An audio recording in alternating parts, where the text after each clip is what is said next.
एक ऐसा चैप्टर है कि अगर आपसे कोई बोलता है कि मुझे कार्बनिक रसायन सीखना है ना कि याद करना है, तो कौन सा चैप्टर मेरे लिए सबसे ज्यादा इंपॉर्टेंट है, तो वो है सामान्य कार्बनिक रसायन। कैसे तोड़ेंगे कि या तो बंध के दोनों इलेक्ट्रॉन ए के पास चले जाए या दोनों बी के पास चले जाए। इलेक्ट्रॉनिक प्रभाव होते क्या है? प्रेरणिक प्रभाव है, दो तरीके का होता है।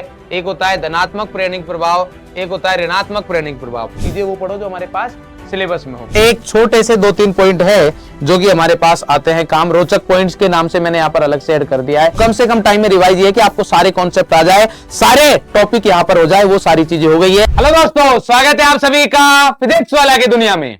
मैं हूं मोहन सिंह और आज मैं आप सभी के लिए लेके आया बेटा सामान्य कार्बनिक रसायन का माइंड मैप।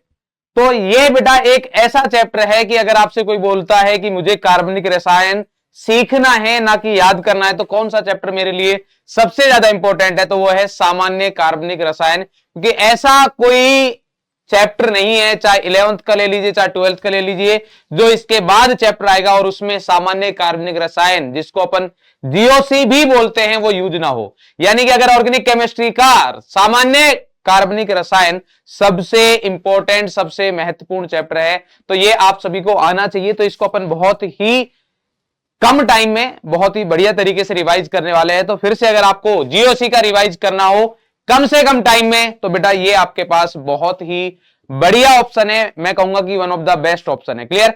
तो यहां पर अपन क्या क्या पढ़ने वाले हैं, सभी टॉपिक्स यहां पर पढ़ेंगे बेटा। बंध का विदलन कैसे होगा, यानी कि बंध का विखंडन कैसे होगा, वो भी पढ़ेंगे अपन। साथ ही साथ में अपन इलेक्ट्रॉनिक प्रभाव के बारे में बात करेंगे, एरोमेटिकता के बारे में बात करेंगे और इलेक्ट्रॉनिक प्रभाव के अनुप्रयोग यानी कि क्या क्या इनके हम उपयोग कर सकते हैं। कार्बोनाइन का स्थायित्व, कार्बोरेनाइन का स्थायित्व, मुक्त मूलक का स्थायित्व, एसिडिक स्ट्रेंथ यानी कि अम्लीय सामर्थ्यता, क्षारीय सामर्थ्यता, सभी चीजें अपन यहां पर डिस्कस करने वाले हैं। इसीलिए ये चैप्टर हमारे पास सबसे ज्यादा इंपॉर्टेंट है। क्यों? क्योंकि हर एक चैप्टर में जब आप आगे जाओगे बेटा, तो कार्बोनाइन बनेंगे, कार्बोरेनाइन बनेंगे, अम्लीयता आएगी, क्षारीयता आएगी, इलेक्ट्रोफाइल्स आएंगे यानी कि नाभिक स्नेही आएंगे और इलेक्ट्रॉन स्नेही आएंगे। वो सभी यहां पर अपन डिस्कस करने वाले हैं। क्लियर? तो चलिए भाई स्टार्ट करते हैं हमारे पास फटाफट से। सबसे पहले आता है हमारे पास अभिक्रिया। अभिक्रिया किसको बोलते हैं? हमारे पास अभिक्रिया रिएक्शन बोलते हैं बेटा। अगर किसी प्रक्रम में हमारे पास पुराने बंध क्या हो रहे हैं, तोड़ रहे हैं, और नए बंध का क्या है, बनना, उसको अपन क्या बोलते हैं? अभिक्रिया बोलते हैं। जैसे मान लीजिए हमारे पास ए बी है और ये एक्स वाई के साथ मिल रहा है, तो यहां पर क्या हो रहा है कि ए और बी का पुराना बंध तो टूट रहा है और ए का बॉन्ड किसके साथ बन गया? ए का बंध बन गया एक्स के साथ और बी का बंध बन गया वाई के साथ। तो ये क्या है? हमारे पास अभिक्रिया है। ये क्या है? हमारे पास अभिक्रिया है। अब जब ए और बी बंध टूटा है, तो यहां पर कोई अभिकर्मक ने इसके ऊपर आक्रमण किया होगा, तब टूटा होगा। तो ये बंध कितने तरीके से टूट सकता है उसके बारे में अपन बात करेंगे। उसी को क्या बोलते हैं? बंध का विखंडन के बारे में बात करेंगे अपन। तो यहां पर अगर बात करें तो बंध के विदलन के प्रकार या बंध के विखंडन के प्रकार है, वो हमारे पास दो तरीके से हो सकते हैं। दो तरीके से कौन कौन से?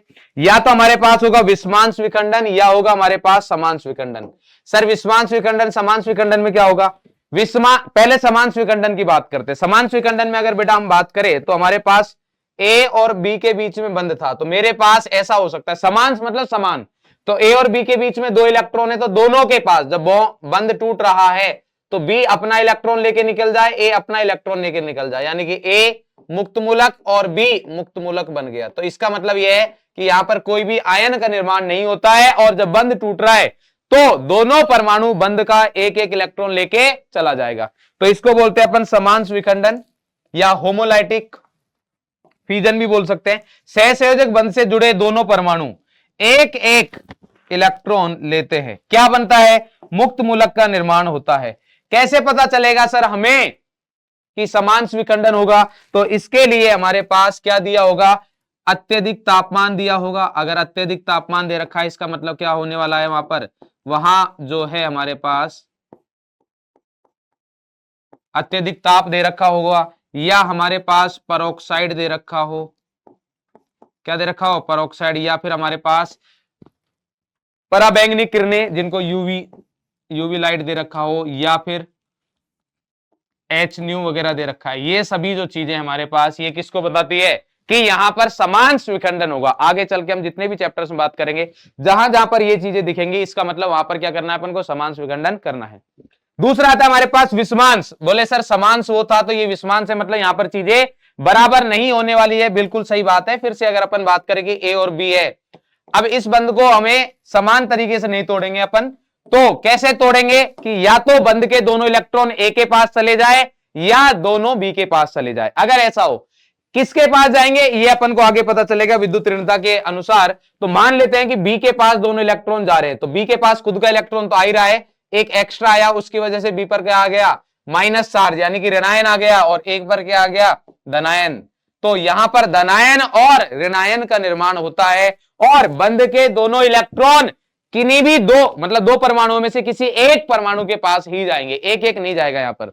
तो सहसंयोजक बंध के इलेक्ट्रॉन किसी एक ही परमाणु के साथ चले जाते हैं, यहां पर धनायन एवं ऋणायन बनते हैं।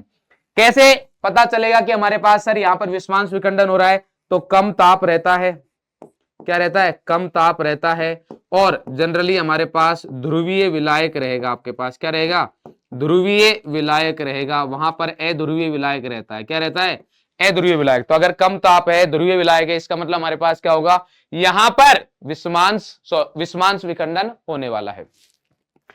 अब यहां पर हमारे पास समांश विखंडन और विषमांश विखंडन से हमारे पास ये चीजें बन गई, बट ये हुआ कैसे, यहां पर हमारे पास आक्रमणकारी अटैक करते हैं जिनको अपन अभिकर्मक बोलते हैं। तो वो कितने प्रकार के होते हैं, अभी अपन ये जो हमारे पास बने ए प्लस बी और ए रेडिकल, ए मुक्त मूलक बी मुक्त मूलक, इनको बोलते हैं अभिक्रिया मध्यवर्ती। क्या बोलते हैं, अभिक्रिया मध्यवर्ती। तो अभिक्रिया मध्यवर्ती सामान्यतः और भी होते हैं, बट सामान्यतः तीन तरीके के होते हैं, एक धनायन, एक ऋणायन और एक मुक्त मूलक। ये भी हमारे पास क्या है, मध्यवर्ती है। तो इन मध्यवर्तियों के बारे में भी अपन बात करेंगे कि कार्ब धनायन कैसा होता है, कार्ब ऋणायन मतलब मुक्त मूलक कैसा होता है, कार्ब धनायन कैसा होता है, कार्ब ऋणायन कैसा होता है, इनके बारे में भी अपन बात करेंगे। क्लियर? उससे पहले अपन बात कर लेते हैं कि हमारे पास आक्रमणकारी के प्रकार। तो आक्रमणकारी के अगर अपन प्रकार की बात करें हमारे पास, तो आक्रमणकारी अभिकर्मक के प्रकार, यानी कि जो मैंने आपको बताया कि हमारे पास जो ए और बी पर आक्रमण कर रहा है उसके, तो वो दो तरीके के होते हैं। एक वो लोग जिनको इलेक्ट्रॉन चाहिए होते हैं, एक वो लोग जिनके पास इलेक्ट्रॉन अधिक मात्रा में उपस्थित है, तो उनको क्या चाहिए होगा, प्लस चाहिए होगा, प्लस यानी कि धनायन चाहिए होगा। तो एक होते हैं हमारे पास इलेक्ट्रॉन स्नेही और दूसरे होते हैं हमारे पास नाभिक स्नेही। नाम से ही पता चल रहा है, नाभिक का स्नेह करने वाले, नाभिक यानी कि प्लस चार्ज, नाभिक यानी कि प्लस चार्ज का स्नेह करने वाले। तो प्लस चार्ज का स्नेह कौन करेगा, जिसके खुद के पास क्या हो, माइनस हो या इलेक्ट्रॉन हो बहुत ज्यादा, मतलब अधिक मात्रा में, मतलब जो हमारे पास क्या हो, बंधित इलेक्ट्रॉन ना होके अबंधित इलेक्ट्रॉन जिसके पास हो, जो बंध में, जिनको अपन क्या बोलते हैं, लॉन पेयर बोलते हैं। अगर ऐसी स्पीसीज है, ऐसी प्रजातियां, तो उनको अपन क्या बोलेंगे, नाभिक स्नेही बोलेंगे, क्योंकि ये नाभिक का स्नेह, नाभिक यानी कि प्लस का। जबकि अगर अपन बात करें सर इलेक्ट्रॉन स्नेही, तो इलेक्ट्रॉन यानी कि इलेक्ट्रॉन के ऊपर कौन सा चार्ज रहता है, नेगेटिव। इलेक्ट्रॉन के ऊपर कौन सा आवेश रहता है, नेगेटिव रहता है। और अगर नेगेटिव आवेश रहेगा, तो नेगेटिव आवेश का स्नेह कर रहे हैं, तो ये कौन करेंगे, जिनके पास नेगेटिव चार्ज की क्या होगी, कमी होगी। और कमी किसके पास होगी, या तो कोई धनायन हो गया, या ऐसा जिसका अष्टक वगैरह पूर्ण ना हो, उनकी अपन बात करेंगे। ठीक है? तो माइनस चार्ज का स्नेह करने वाले नाभिक स्नेह, सॉरी इलेक्ट्रॉन स्नेही, इलेक्ट्रॉन स्नेही को अपन क्या बोलते हैं, ई प्लस से लिखा जाता है, और नाभिक स्नेही को NU माइनस से लिखते हैं। किससे लिखते हैं, NU माइनस से।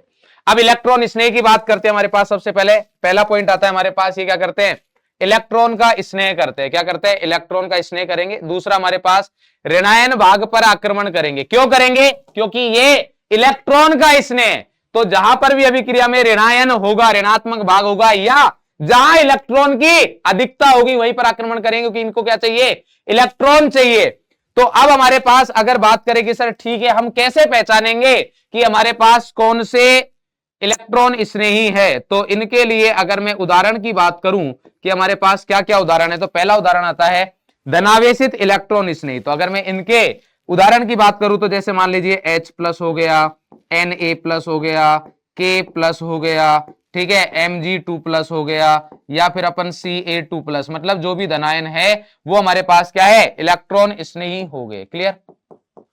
दूसरा उदासीन इलेक्ट्रॉन स्नेही। उदासीन इलेक्ट्रॉन स्नेही हमारे पास दो तरीके के होते हैं। कौन से? एक होते हैं हमारे पास सभी लुईस अम्ल, ऐसे लुईस अम्ल जो मतलब सॉरी ऐसे यौगिक जो क्या हो हमारे पास लुईस अम्ल। लुईस अम्ल कौन बोलते, किसको बोलते हैं? जो इलेक्ट्रॉन ग्रहण करते हैं उनको अपन क्या बोलते हैं? लुईस अम्ल। तो जैसे मान लीजिए हमारे पास इनका अष्टक अपूर्ण रहता है, तो हमारे पास उदाहरण के लिए BCl3 आ गया, AlCl3 आ गया, ठीक है, SiCl4 आ गया। जरूरी नहीं इनका अष्टक अपूर्ण हो, ऐसे भी हो सकते हैं जिनके पास खाली D कक्षक हो। कौन से हो? खाली D, जैसे SiCl4, PCl5, ये सभी क्या है हमारे पास? ये सभी हमारे पास क्या है? इलेक्ट्रॉन स्नेही है। उसके अलावा हमारे पास अगर बात करोगे तो कुछ और इलेक्ट्रॉन स्नेही लिख देता हूं मैं, जैसे हेलोजन X2, ये सब क्या है? इलेक्ट्रॉन स्नेही। मतलब Cl2 इलेक्ट्रॉन स्नेही है, Br2 इलेक्ट्रॉन स्नेही है, I2 इलेक्ट्रॉन स्नेही है। इन सभी इलेक्ट्रॉन स्नेही की अपन बात करेंगे जब अपन क्या पढ़ेंगे? हाइड्रोकार्बन चैप्टर पढ़ेंगे। दूसरे आते हैं हमारे पास इलेक्ट्रॉन वाले। कौन से इलेक्ट्रॉन वाले? पाई इलेक्ट्रॉन वाले। ऐसे हमारे पास इलेक्ट्रॉन, ये भी क्या रहते हैं? उदासीन रहते हैं, बट पाई इलेक्ट्रॉन वाले। कैसे? इनको कैसे पहचानोगे? हमारे पास यहां पर कुछ ऐसा रहने वाला है कि जो केंद्रीय परमाणु है उसकी विद्युत ऋणता कम रहने वाली है। केंद्रीय परमाणु की विद्युत ऋणता क्या रहने वाली है? कम। तो अधिक विद्युत ऋणी परमाणु की तरफ इलेक्ट्रॉन जाएंगे तो इसके ऊपर क्या आ जाएगा? प्लस। तो ये जो परमाणु है ये किसका काम करेगा? इलेक्ट्रोफाइल का। क्यों? क्योंकि इसके ऊपर क्या आ रहा है? प्लस चार्ज आ रहा है। वो क्यों आया? क्योंकि इसके साथ यहां पर अधिक विद्युत ऋणी परमाणु जुड़ा हुआ है। बोले सर अगर समान विद्युत ऋणता का परमाणु जुड़ा होता तो क्या होता? तो फिर बेटा ये नाभिक स्नेही हो जाता। जैसे कि अपन यहां पर बात करेंगे कि कार्बन कार्बन द्विबंध जो है हमारे पास, जिनको एल्कीन बोलते हैं, वो नाभिक स्नेही होते हैं।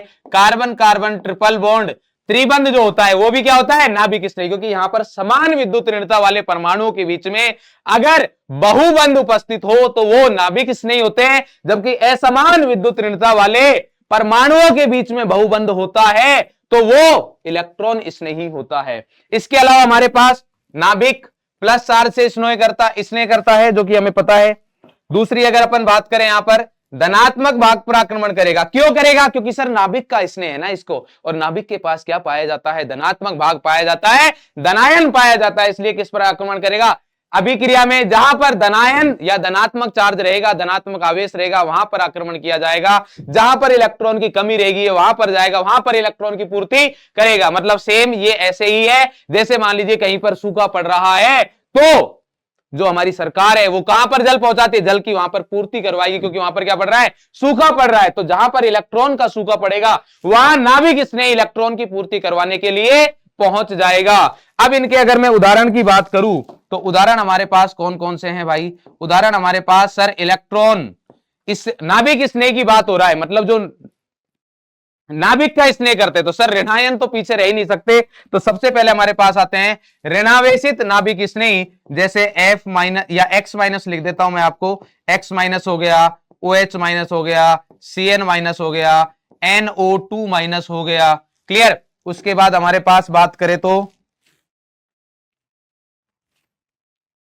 Br माइनस लिख लीजिए, Cl माइनस लिख लीजिए। ये सब क्या है हमारे पास? नाभिक स्नेही है। कौन से? ऋणावेशित वाले। उदासीन नाभिक स्नेही कौन कौन से हैं? उदासीन नाभिक स्नेही में हमारे पास दो आते हैं। कौन कौन से? एक आता है हमारे पास एकाकी इलेक्ट्रॉन युग्म वाले। मतलब जरूरी नहीं है कि अगर हम नाभिक स्नेह की बात कर रहे हैं तो उनके ऊपर ऋणावेश ही हो, नहीं, मैंने बोला कि उनके पास एकाकी इलेक्ट्रॉन युग्म भी हो सकते हैं। जैसे अगर अपन यहां पर बात करें तो हमारे पास NH3, ये क्या है? उदासीन है, बट इसके पास क्या है? एकाकी इलेक्ट्रॉन युग्म। H2O, इसके पास भी क्या है? एकाकी इलेक्ट्रॉन युग्म। R2NH, 2 डिग्री एमीन, इसके पास भी क्या है? एकाकी इलेक्ट्रॉन युग्म। RSH, इसके पास भी क्या है? एकाकी इलेक्ट्रॉन युग्म। ये सभी क्या है हमारे पास? नाभिक स्नेही है। ये सभी क्या है हमारे पास? नाभिक स्नेही। इसमें भी हमारे पास अगर और लिखना चाहो तो NO2 प्लस, ये भी क्या है? नाभिक स्नेही, सॉरी इलेक्ट्रॉन स्नेही। क्लियर?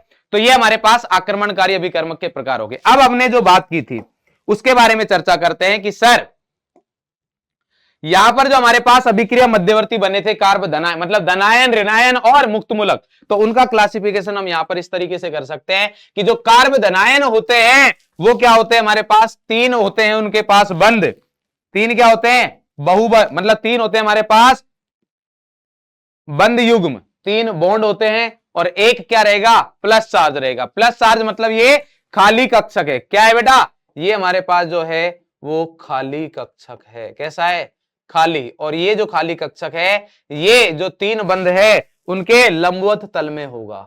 मतलब अगर बहुबंध इस प्लेन में है, इस तल में है, तो जो खाली कक्षक है वो इसके परपेंडिकुलर यानी कि लंबवत तल में रहने वाला है, जिससे कि अब ये क्या है, इसके ऊपर प्लस चार्ज है, तो यहां पर अटैक करने कौन आएगा, जो प्लस का स्नेह करेगा, यानी कि नाभिक का स्नेह करेगा, यानी कि नाभिक स्नेह आएगा। तो अब जब नाभिक स्नेह आक्रमण करने आएगा तो वो इधर से भी अटैक कर सकता है, इधर से भी अटैक कर सकता है। और जो तीन बंदे वो तो इस तल में है, यानी कि वो ना तो नीचे की तरफ है ना ऊपर की तरफ, तो ऊपर से आक्रमण करेगा तब भी इसको त्रिविम बाधा उतनी होगी जितने नीचे से आक्रमण करेगा, यानी कि त्रिविम में दो उत्पाद बनेंगे अगर ये तीनों जो संयोजकता है वो अलग अलग है। ये बात आपको समझ में आएगी क्योंकि अपन ने बात की थी किसकी, त्रिविम समावेता जब पढ़ी थी कि हमारे पास जिनको अपन ने बोला था प्रतिबिंब रूप समावेवी इनेंशियोमर, तो दोनों जो हमारे पास उत्पाद बनेंगे वो एक दूसरे के मिरर इमेज होंगे। एक में ऊपर से अटैक कर रहा है, या मिरर लगा दूंगा तो वो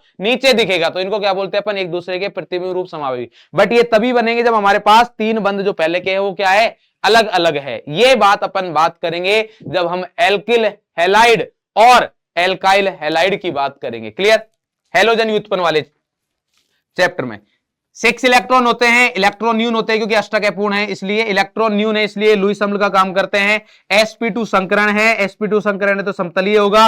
अयुग्मित इलेक्ट्रॉन 0 है क्योंकि तीन युग्म में है और 6 इलेक्ट्रॉन है, तीन युग्म पेयर है। दूसरा आता है हमारे पास कार्ब ऋणायन। कार्ब ऋणायन की अगर मैं बात करता हूं तो यहां पर ऋणायन, कार्बन के पास 4 इलेक्ट्रॉन पहले से होते हैं तो 3 ने बना रखे बंद, तो 6 हो गए, एक बचा, एक इलेक्ट्रॉन और ग्रहण करता है तो टोटल हो गए इसके पास 8।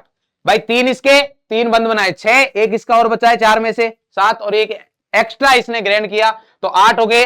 तीन होते हैं इसके पास बॉन्ड पेयर यानी कि वही बंद युग्म, और एक होता है लोन पेयर। लोन पेयर को क्या बोलते हैं, एकाकी इलेक्ट्रॉन युग्म। टोटल कितने हो गए, 3 इंटू 2 करोगे तो 6 इसमें हो गए, 2 इसमें, 8 इलेक्ट्रॉन। 8 इलेक्ट्रॉन अष्टक क्या है इसका, अपूर्ण है। लुईस सार होता है, लुईस सार क्यों होते हैं, क्योंकि इसके पास इलेक्ट्रॉन युग्म है। कौन सा, एकाकी इलेक्ट्रॉन युग्म, मतलब जो बंद में भाग नहीं ले रखा है, इसलिए किसका काम कर रहा है, लुईस सार का काम कर रहा है। sp3 संकरण है, पिरामिडीय इसकी संरचना होती है, अयुग्मित इलेक्ट्रॉन इसमें भी 0 है। नेक्स्ट आता है हमारे पास मुक्त मूलक कार्ब ऋणायन, कार्बन फ्री रेडिकल, कौन सा, मुक्त मूलक। तो यहां पर 3 होते हैं बॉन्ड पेयर और एक होता है अयुग्मित इलेक्ट्रॉन। एक अयुग्मित इलेक्ट्रॉन होने की वजह से ये विषम इलेक्ट्रॉन प्रजाति बन जाती है, हमारे पास 7 इलेक्ट्रॉन स्पीसीज हो गई और अपूर्ण अष्टक है। अब बात आती है कि सर ये लुईस अम्ल है कि लुईस सार है। लुईस सार वो होते हैं जो इलेक्ट्रॉन देते हैं, लुईस अम्ल वो होते हैं जो इलेक्ट्रॉन लेते हैं। तो ये ना तो लुईस सार की कैटेगरी में जाता है ना ही लुईस अम्ल की कैटेगरी में जाता है, क्योंकि इलेक्ट्रॉन दे भी सकता है, इलेक्ट्रॉन ले भी सकता है, क्योंकि इसके पास एक ही इलेक्ट्रॉन है। तो जनरली ये इलेक्ट्रॉन का साझा करता है, इसलिए इसको ना तो लुईस अम्ल बोलते हैं ना ही लुईस सार बोलते हैं। संकरण की बात की जाए तो sp2 संकरण ही होता है सामान्यतः, और समतलीय संरचना रहेगी। सेम जैसा कार्ब धनायन में था वैसा का वैसा ही यहां पर भी जो 3 बंध है वो तो इस वाले प्लेन में है, इस वाले तल में, और जो एक अयुग्मित वाला कक्षक है वो परपेंडिकुलर रहेगा, लंबवत रहेगा, यानी कि यहां पर भी जब आक्रमण होगा तो वही एक ऊपर से भी हो सकता है, नीचे से भी 50-50% 50-50% संभावना रहेगी दोनों तरफ से आक्रमण करने की, और जो हमें उत्पाद मिलेंगे वो दोनों एक दूसरे के प्रतिबिंब रूप समावयवी मिलेंगे। अगर हम बात करते हैं किस बात की कि सर ये तीनों जो संयोजकता है जो पहले से है, ये जो 3 है ये अलग अलग परमाणु या समूह, परमाणुओं का समूह है। क्लियर, ये अच्छे क्वेश्चंस में यूज होता है। क्लियर, चलिए भाई, अयुग्मित इलेक्ट्रॉन इसमें एक रहता है, ये दिख रहा है हमारे पास, ये अयुग्मित इलेक्ट्रॉन है। क्लियर, तो अगर बात करेंगे कार्ब धनायन की तो ये प्रतिचुंबकीय रहेगा, ये भी प्रतिचुंबकीय रहेगा, बट ये अनुचुंबकीय रहने वाला है क्योंकि अयुग्मित इलेक्ट्रॉन कितना है, एक। ऐसी प्रजातियां, ऐसे आयन, ऐसे परमाणु जिनके पास अयुग्मित इलेक्ट्रॉन पाए जाते हैं वो अनुचुंबकीय होते हैं, और जिनके पास अयुग्मित इलेक्ट्रॉन नहीं मिलते हैं उनको प्रतिचुंबकीय बोलते हैं। अब आता है हमारे पास नेक्स्ट इलेक्ट्रॉनिक प्रभाव, कि जो हमारे पास ये अब बने हैं मध्यवर्ती बन गए, अभिक्रिया मध्यवर्ती। तो अब अभिक्रिया मध्यवर्ती क्या स्थायित्व किस तरीके से चलेगा, कैसे अभिक्रिया में बंध टूटेगा, कैसे बनेगा, उन सारी चीजों को समझाते हैं हमारे पास इलेक्ट्रॉनिक प्रभाव। इलेक्ट्रॉनिक प्रभाव होते क्या है, इलेक्ट्रॉन के वजह से, इलेक्ट्रॉन्स की वजह से जो प्रभाव होगा उसी को इलेक्ट्रॉनिक प्रभाव बोलते हैं। अब बात आती है कौन से इलेक्ट्रॉन सर, सिग्मा इलेक्ट्रॉन की पाई इलेक्ट्रॉन। तो बेटा जैसा जैसा इलेक्ट्रॉन आएगा वैसा वैसा प्रभाव आएगा। तो उसके बेसिस पर हमारे पास हम पहले दो तरीके से इनको बांटते हैं, एक होता है स्थायी, एक होता है अस्थायी।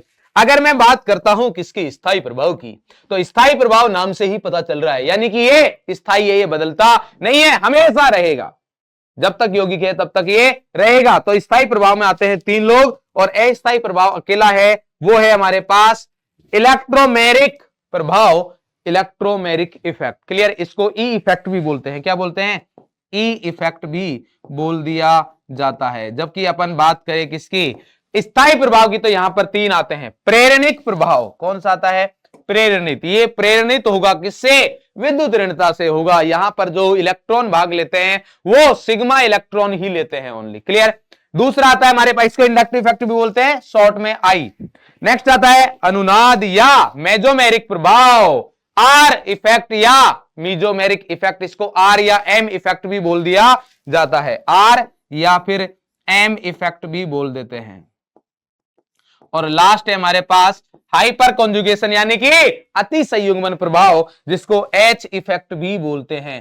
ये तीन है। देखिए पहले वाले में हमारे पास अगर बात करोगे कौन से इलेक्ट्रॉन भाग लेते हैं, यहां पर लेते हैं सिग्मा इलेक्ट्रॉन। कौन से लेते हैं, सिग्मा। पाई इलेक्ट्रॉन का कोई लेना देना नहीं है, पाई इलेक्ट्रॉन प्रेरणिक प्रभाव में भाग नहीं लेते हैं।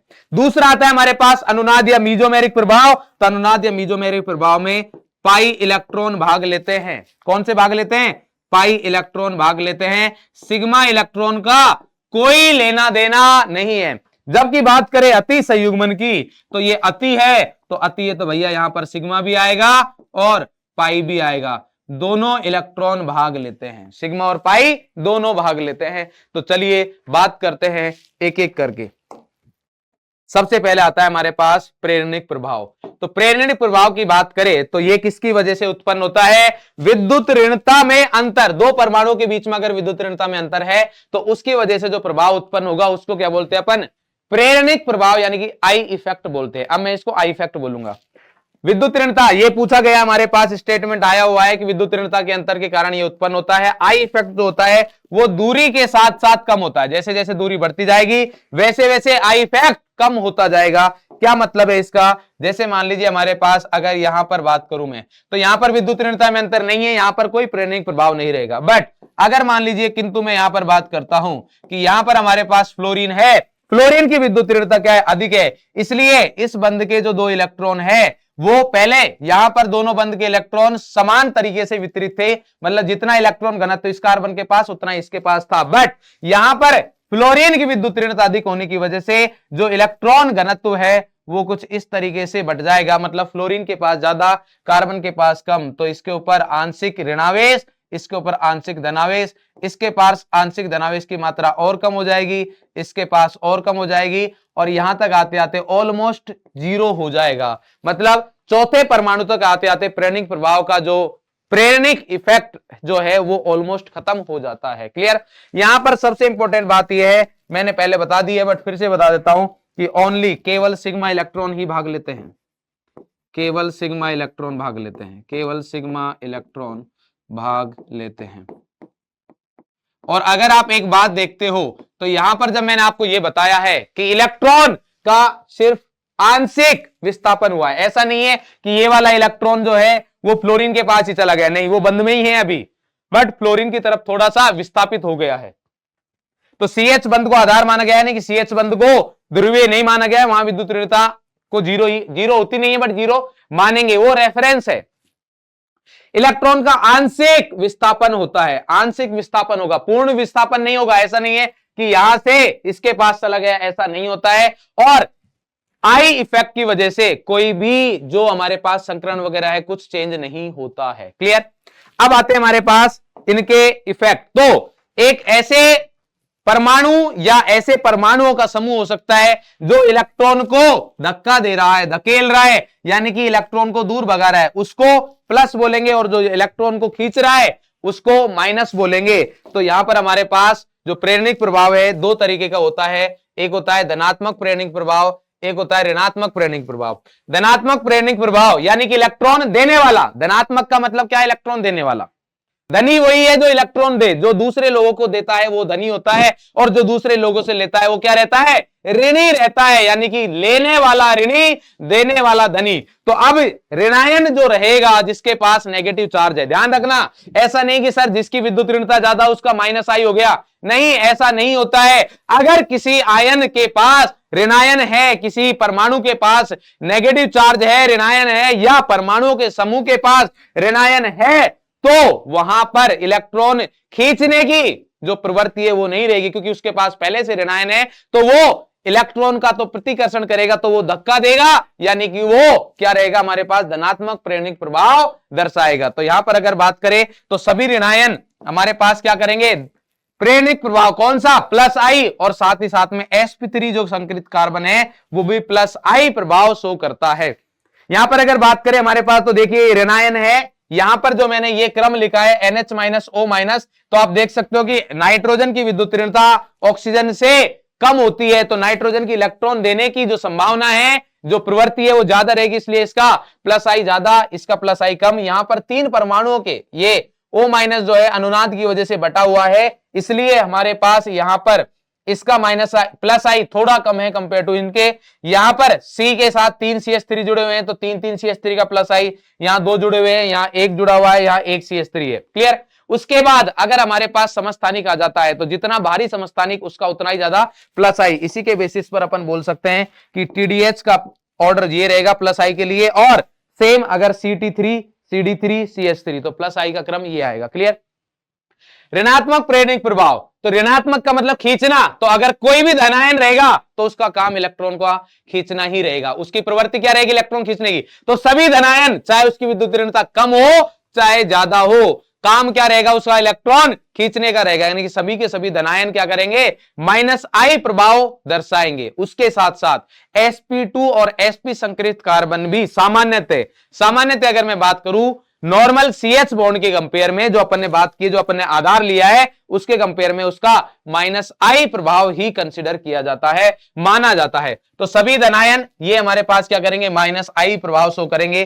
कार्बन से अधिक विद्युतऋणी परमाणु जैसे हेलोजन हो गए, ऑक्सीजन हो गया, नाइट्रोजन हो गया, सल्फर हो गया, सबका क्या लगेगा, माइनस आई लगेगा। और sp2 संकरित एवं sp संकरित कार्बन, ये क्यों सर, क्योंकि sp2 संकरित कार्बन की अगर विद्युत ऋणता देखोगे तो होती है 2.75, इसकी होती है 3.25। क्लियर। तो इसलिए हमारे पास ये भी माइनस आई शो करते हैं।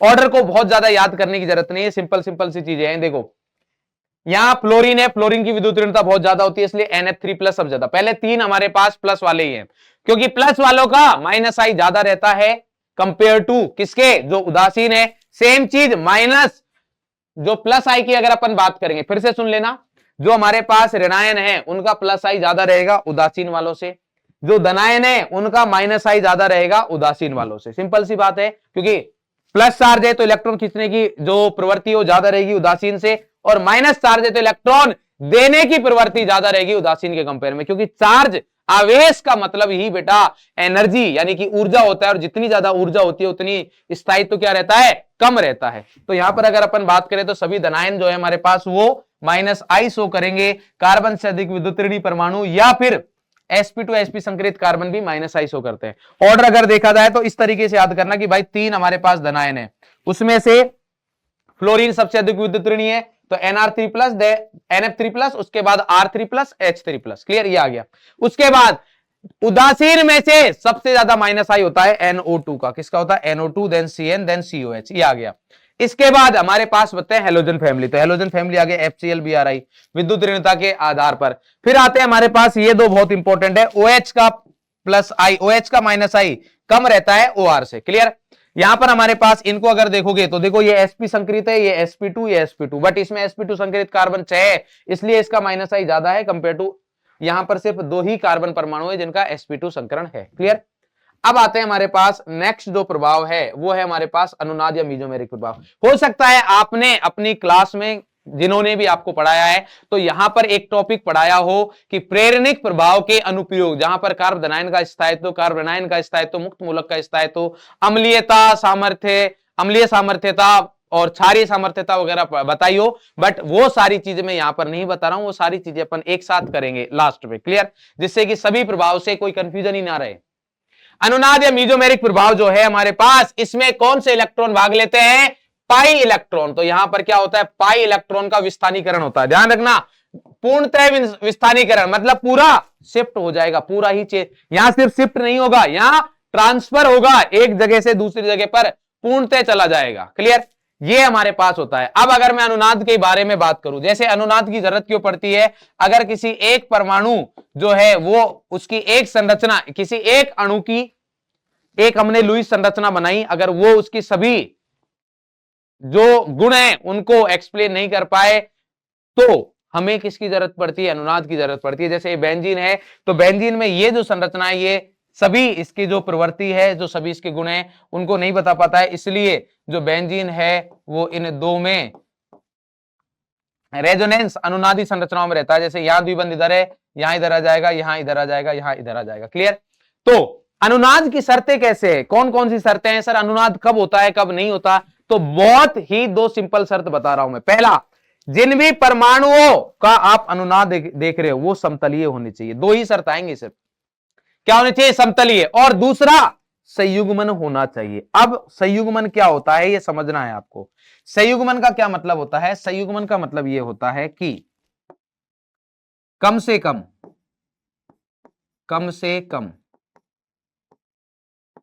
3 पी कक्षक, कम से कम 3 पी कक्षक। आपने हो सकता है ये पढ़ा हो कि अल्टरनेट, एकांतर क्रम में हो, वो भी सही है। जैसे आपने पढ़ा है कोई दिक्कत नहीं है, जैसा आपने पढ़ा है ठीक है। आपके लिए बस ये है कि क्वेश्चन सही करवाना चाहिए। तो यहां पर मैं आपको बता रहा हूं कि कम से कम 3 पी कक्षक कैसे होने चाहिए? समांतर होने चाहिए। समांतर यानी कि पैरेलल, समांतर होने चाहिए यानी कि पैरेलल, एवं लगातार होने चाहिए। लगातार यानी कि पहला परमाणु, दूसरा परमाणु, तीसरा परमाणु। जैसे अगर मैं बात करूं यहां पर उदाहरण के लिए CH2 प्लस, यहां पर आया CH द्विबंध CH2। तो यहां पर अगर मैं बात करूं तो देखो इनके बीच में पाई बंध बना हुआ है, तो पाई बंध हमारे पास कुछ इस तरीके से बना होगा। तो ये 2 पी कक्षक हो गए, इसका एक खाली कक्षक है वो हमारे पास ही होगा। तो 1 2 3 3 पी कक्षक है, लगातार है, और ये क्या है? समानांतर है। इसलिए यहां पर रेजोनेंस हो जाएगा, अनुनाद हो जाएगा। तो इलेक्ट्रॉन हमारे पास ऐसे आएगा, क्यों? क्योंकि यहां पर प्लस चार्ज है तो इसको इलेक्ट्रॉन चाहिए होंगे, तो हमारे पास ये बंध ऐसे टूटेगा, तो ऐसे हमारे पास अनुनाद होता है। तो सिंपल सी हमारे पास दो ही कंडीशन है, समतलीयता और संयुग्मन। संयुग्मन का मतलब क्या है? संयुग्मन का मतलब हमारे पास ये होता है कि कम से कम 3 पी कक्षक। सर एक तो लगातार होने चाहिए, कम से कम 3, ज्यादा है तो बहुत अच्छी बात है, और समतलीय होने चाहिए, सॉरी समानांतर होने चाहिए और लगातार होने चाहिए, बस ये। अगर हमारे पास आयंस के बीच में हो तो आयंस में हमारे पास 2 पी कक्षक से भी काम चल जाता है। आयन अगर है, आयन अगर होता है हमारे पास तो 2 से भी काम चल जाता है। बोले सर कैसे? जैसे मान लीजिए हमारे पास यहां पर आया CH2 प्लस और यहां पर क्या दे रखा है? NH2 ये दे रखा है। तो नाइट्रोजन के पास लोन पेयर है, ये पी कक्षक है, कार्बन के पास खाली कक्षक है, तो इनमें ये बंध बनेगा, तो CH2 double bond NH2 plus ये बन गया हमारे पास। तो यहां पर भी बंध बन जाता है। ये दोनों अनुनादी संरचनाएं हैं। क्लियर? अब अपन बात करते हैं हमारे पास कि संयुग्मन के प्रकार कौन कौन से होते हैं, जो आपने पढ़ रखा है। मैं उस तरीके से भी आपको एक्सप्लेन करने का ट्राई करता हूं। संयुग्मन के प्रकार की अगर बात करूं तो आपने पढ़ा होगा कि हमारे पास जब प्रकार पढ़ते हो, पहला है पाई पाई संयुग्मन। तो पाई पाई संयुग्मन में क्या करना है अब आपको? जब मैंने बोला कम से कम 3 पी कक्षक, तो ये 3 पी कक्षक कौन से आ जाएंगे? पाई बंध वाले। कौन से आ जाएंगे? पाई बंध वाले। तो यहां पर हमारे पास पाई पाई संयुग्मन, पाई पाई संयुग्मन का अगर मैं एग्जांपल दूं हमारे पास, तो ये आ गया CH2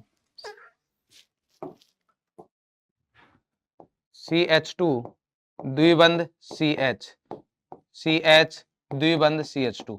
तो यहां पर आप देखते हो कि एक पी कक्षक तो ये रहा, एक पी कक्षक ये है, एक पी कक्षक ये है, एक पी कक्षक ये है, एक पी कक्षक ये।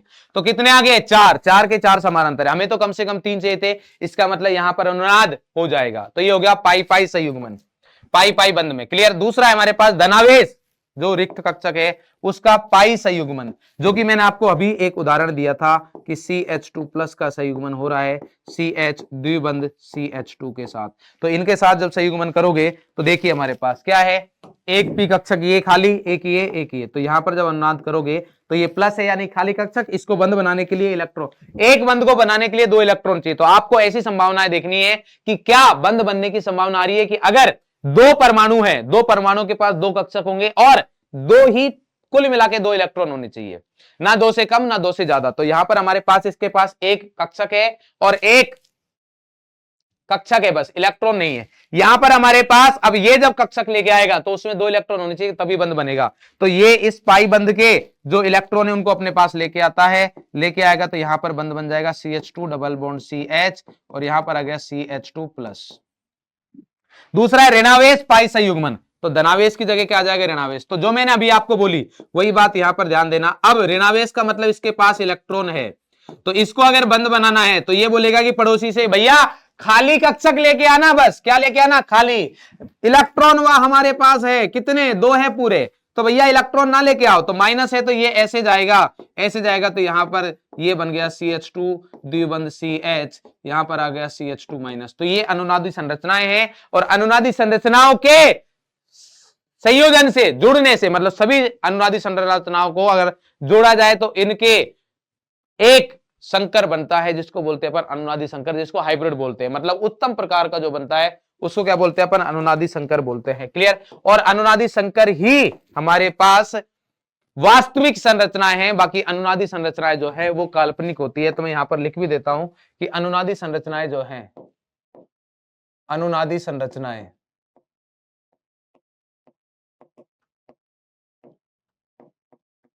कैसी रहती है? काल्पनिक। अनुनादी संरचनाएं कैसी होती है?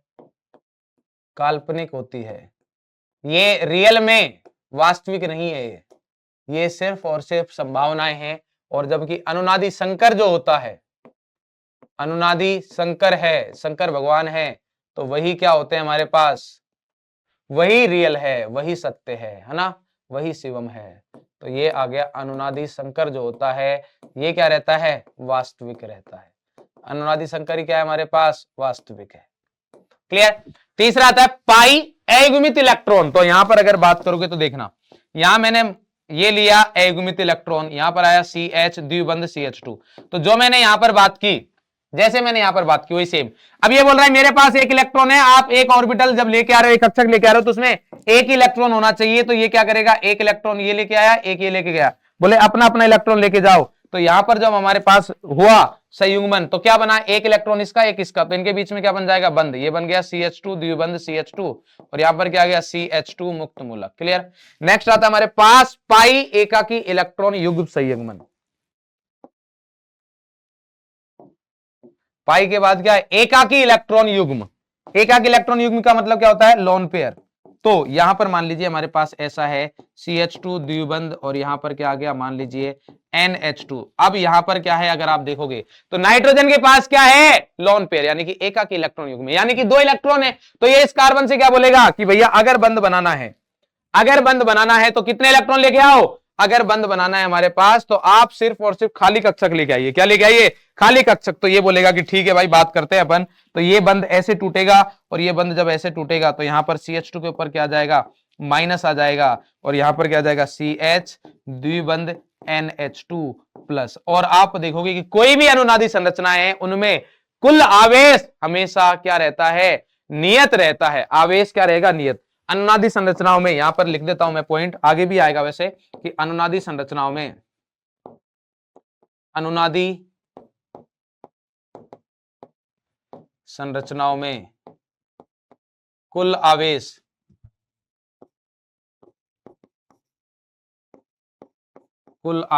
नियत रहता है।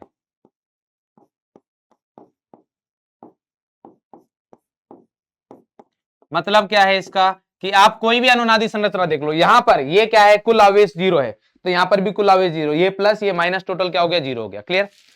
इसके बाद एक और आता है, आपने सुना होगा डी कक्षक अनुनाद। डी कक्षक अनुनाद, डी कक्षक अनुनाद क्या रहता है, डी कक्षक अनुनाद होता है जब हमारे पास डी कक्षक भाग लेते हैं अनुनाद में। क्या लेते हैं, डी कक्षक भाग लेते हैं अनुनाद में। जैसे मान लीजिए हमारे पास, वैसे हमारे नीट में ये बहुत कम आता है, कभी कभी देखने को मिलेगा। यहां पर मान लीजिए आपके पास SH आ गया है। अब सल्फर के पास वैसे तो अयुग्मित इलेक्ट्रॉन युग्म है, अयुग्मित इलेक्ट्रॉन है हमारे पास, वो भी 2 है, 2, एक युग्म ये हो गया अयुग्मित इलेक्ट्रॉन का, और एक हमारे पास सॉरी युग्मित इलेक्ट्रॉन, एकाकी इलेक्ट्रॉन युग्म, समझ आते हैं। एकाकी इलेक्ट्रॉन युग्म कितने हैं, 2 है यहां पर, एक ये रहा एक ये रहा।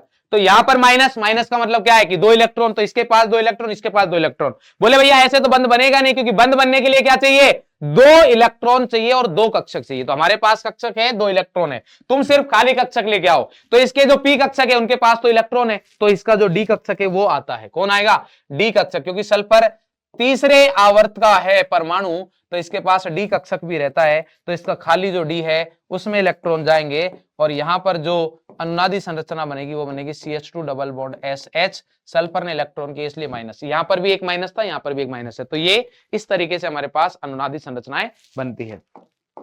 अब अपन बात करते हैं हमारे पास संयुग्मन की क्या क्या विशेषता होती है, जो कि अनुनादी एक स्थायी प्रभाव है, जो कि आपको पता ही है कि अनुनादी हमारे पास क्या स्थायी प्रभाव है।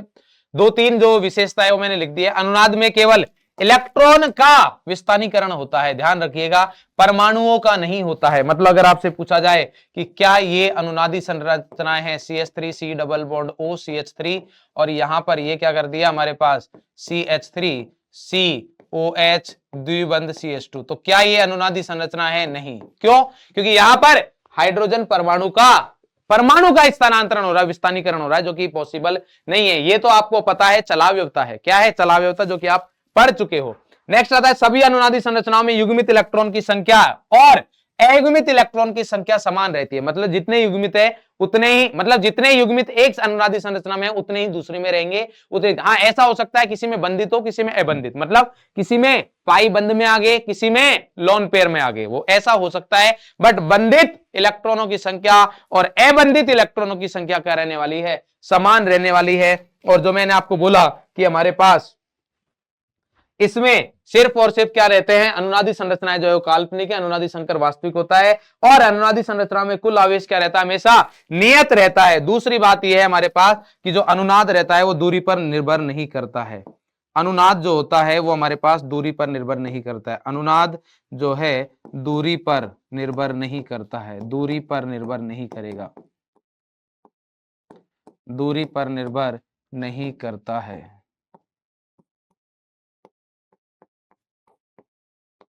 क्लियर।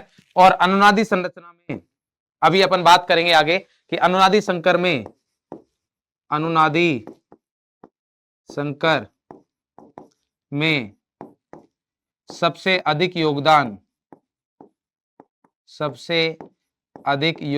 किसका होगा। बहुत सारी अनुनादी संरचनाएं होती है, तो सबसे अधिक योगदान किसका होता है, सबसे अधिक योगदान सर्वाधिक स्थायी, जो सबसे अधिक स्थायी है, सर्वाधिक स्थायी अनुनादी संरचना का होता है, अनुनादी संरचना का होता है।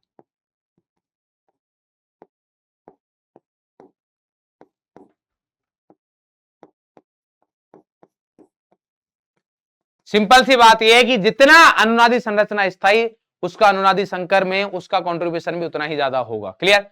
जितना ज्यादा स्थायित्व उतनी उसकी उतनी ही ज्यादा चलेगी। अब आते हैं हमारे पास अनुनादी संरचनाओं का स्थायित्व, कि सर ये बात तो आपने बता दी कि अनुनादी संकर में उस अनुनादी संरचना का ज्यादा योगदान होगा, कंट्रीब्यूशन होगा जो ज्यादा स्थायी है। बट हमें कैसे पता चलेगा कौन सी संरचना ज्यादा स्थायी है, कौन सी कम है। यहां ये टॉपिक बहुत इंपॉर्टेंट है, आप नीट में देखोगे तो काफी PYQ आपको मिल जाएंगे। तो अनुनादी संरचनाओं के संकर के, अनुनादी संरचनाओं के स्थायित्व के लिए हमारे पास यहां पर सिर्फ और सिर्फ 4 पॉइंट है। पहला, ध्रुवीय अनुनादी संरचनाओं में, ध्रुवीय अनुनादी संरचना दे रखी है तो वो संरचनाएं ज्यादा स्थायी होंगी जो पूर्ण अष्टक वाली है कंपेयर टू अपूर्ण अष्टक से। क्लियर। तो पूर्ण अष्टक ज्यादा स्थायी होगा। क्लियर। दूसरा पॉइंट आता है हमारे पास कि अगर दो संरचनाएं मेरे को ऐसी मिल जाती है जिनमें अष्टक पूर्ण है बट एक ध्रुवीय है दूसरी अध्रुवीय है, तो अध्रुवीय संरचनाएं ज्यादा स्थायी होती है कंपेयर टू ध्रुवीय के। क्यों? क्योंकि मैंने अभी थोड़ी देर पहले बताया आवेश का मतलब होता है ऊर्जा, और जितनी ज्यादा ऊर्जा उतना स्थायित्व कम। तो अगर आवेश नहीं होगा तो ऊर्जा कम होगी, ऊर्जा कम होगी तो स्थायित्व ज्यादा होगा। नेक्स्ट आता है हमारे पास अपूर्ण अष्टक वाली जो संरचनाएं होती है, जिनका अष्टक अपूर्ण नहीं होता, उनके लिए अपन क्या देख, ध्यान रखना, पहले रूल नंबर 1, नियम नंबर 1, नियम नंबर 2, देन नियम नंबर 3 पर आते हैं। आपके दिमाग में पता नहीं क्यों इस रूल में ऐसा क्या है, 3 नंबर में क्या अट्रैक्शन है ऐसा।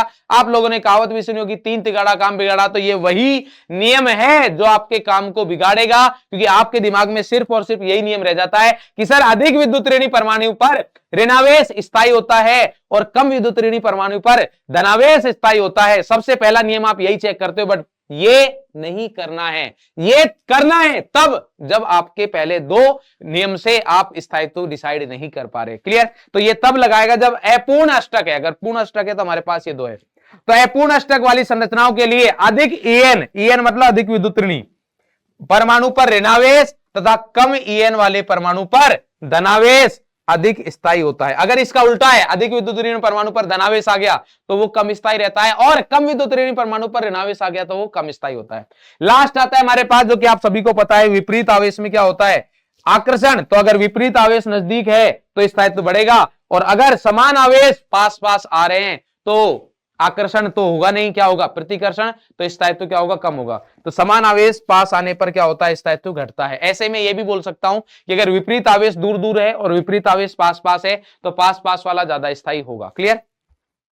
ये हमारे पास आ गया अनुनादी संरचनाओं का स्थायित्व। अब आता है हमारे पास मीजोमेरिक प्रभाव। बात आती है मीजोमेरिक प्रभाव उत्पन्न कैसे होता है। तो रेजोनेंस के थ्रू जब अपन देखते हैं, जब रेजोनेंस अनुनाद होता है तो हमारे पास पाई इलेक्ट्रॉन का पूर्ण विस्थानीकरण होता है।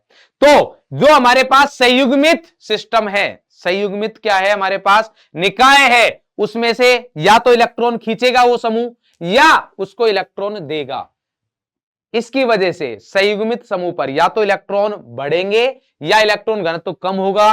तो इसी प्रभाव को क्या बोलते हैं, मीजोमेरिक प्रभाव बोलते हैं। यानी कि रेजोनेंस की वजह से जो हमारे पास पाई इलेक्ट्रॉन के विस्थानीकरण से जो प्रभाव उत्पन्न हो रहा है उसको अपन क्या बोल रहे हैं, मीजोमेरिक प्रभाव बोल रहे हैं।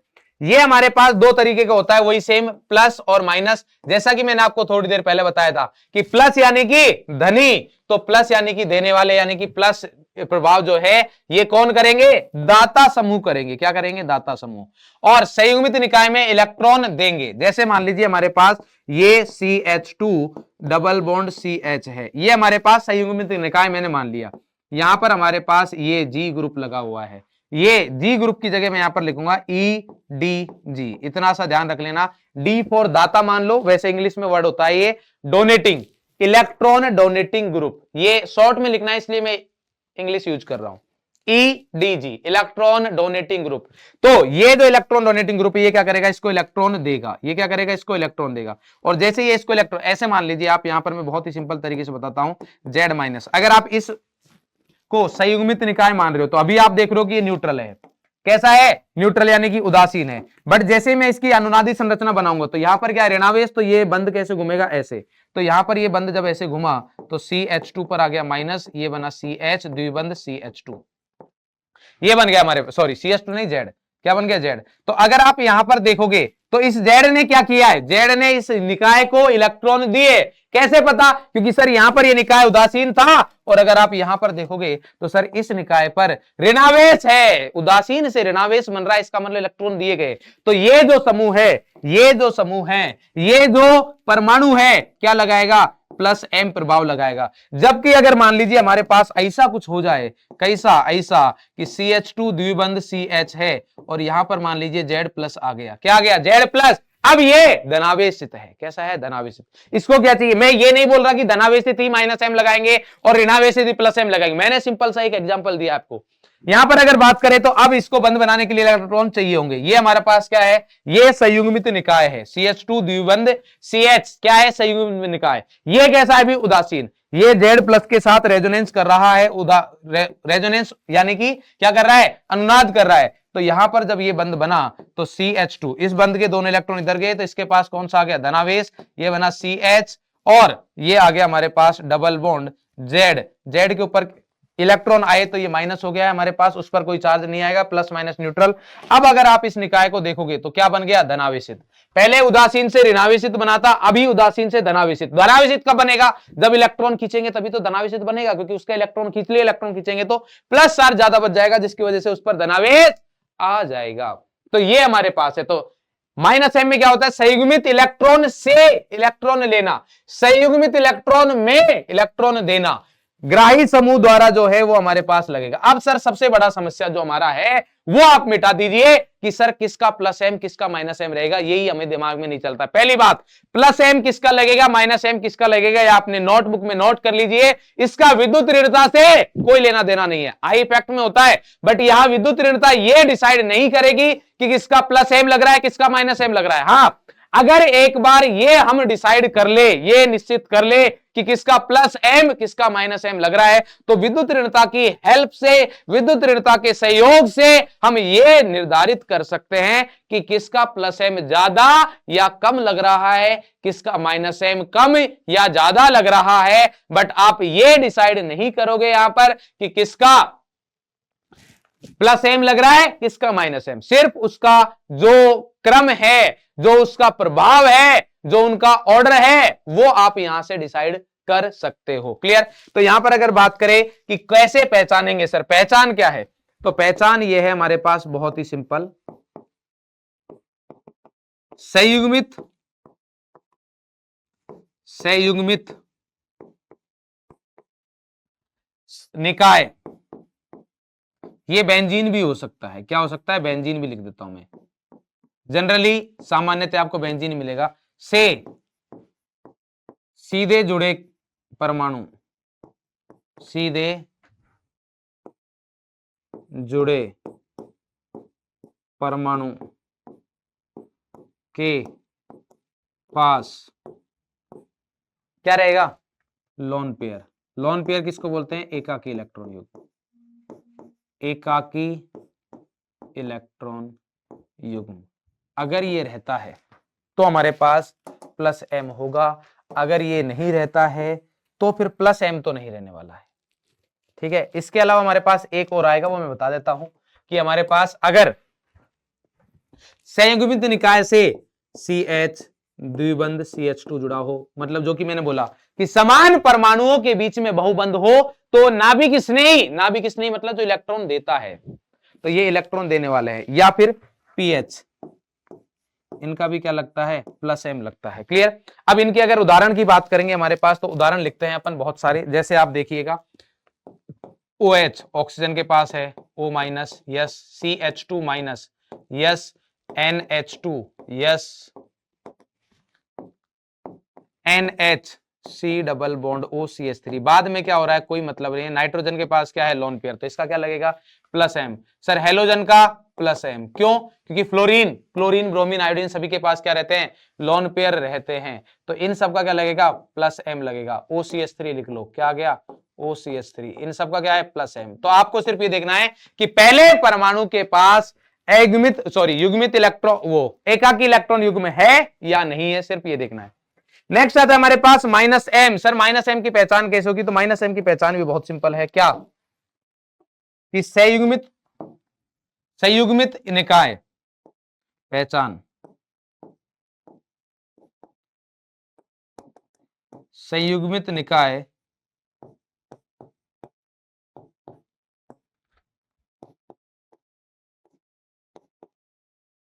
संयुग्मित निकाय से जुड़े पहले परमाणु के पास रिक्त कक्षक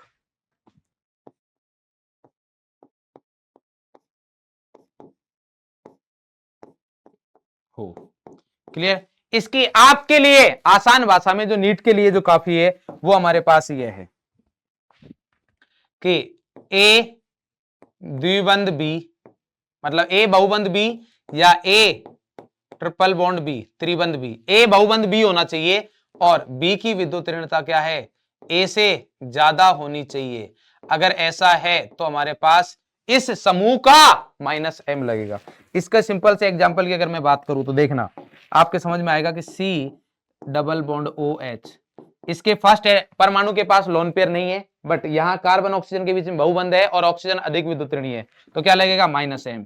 सेम ऐसे S double bond O O H, इसका भी क्या लगेगा माइनस एम।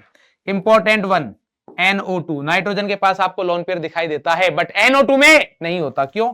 क्योंकि N द्विबंध O ये रहता है कोऑर्डिनेट बॉन्ड, सह संयोजक, और इसके पास लोन पेयर नहीं है। बट A द्विबंध B टाइप का परमाणु है जिसमें क्या लग रहा है यहां पर O की विद्युत ऋणता क्या है, ज्यादा है, इसलिए हमारे पास इसका क्या लगेगा माइनस एम लगेगा। क्लियर। इंपॉर्टेंट बात यह है कि हमारे पास CH2 प्लस का भी माइनस एम बोल सकते हो आप, क्योंकि इसके पास भी क्या है खाली कक्षक है।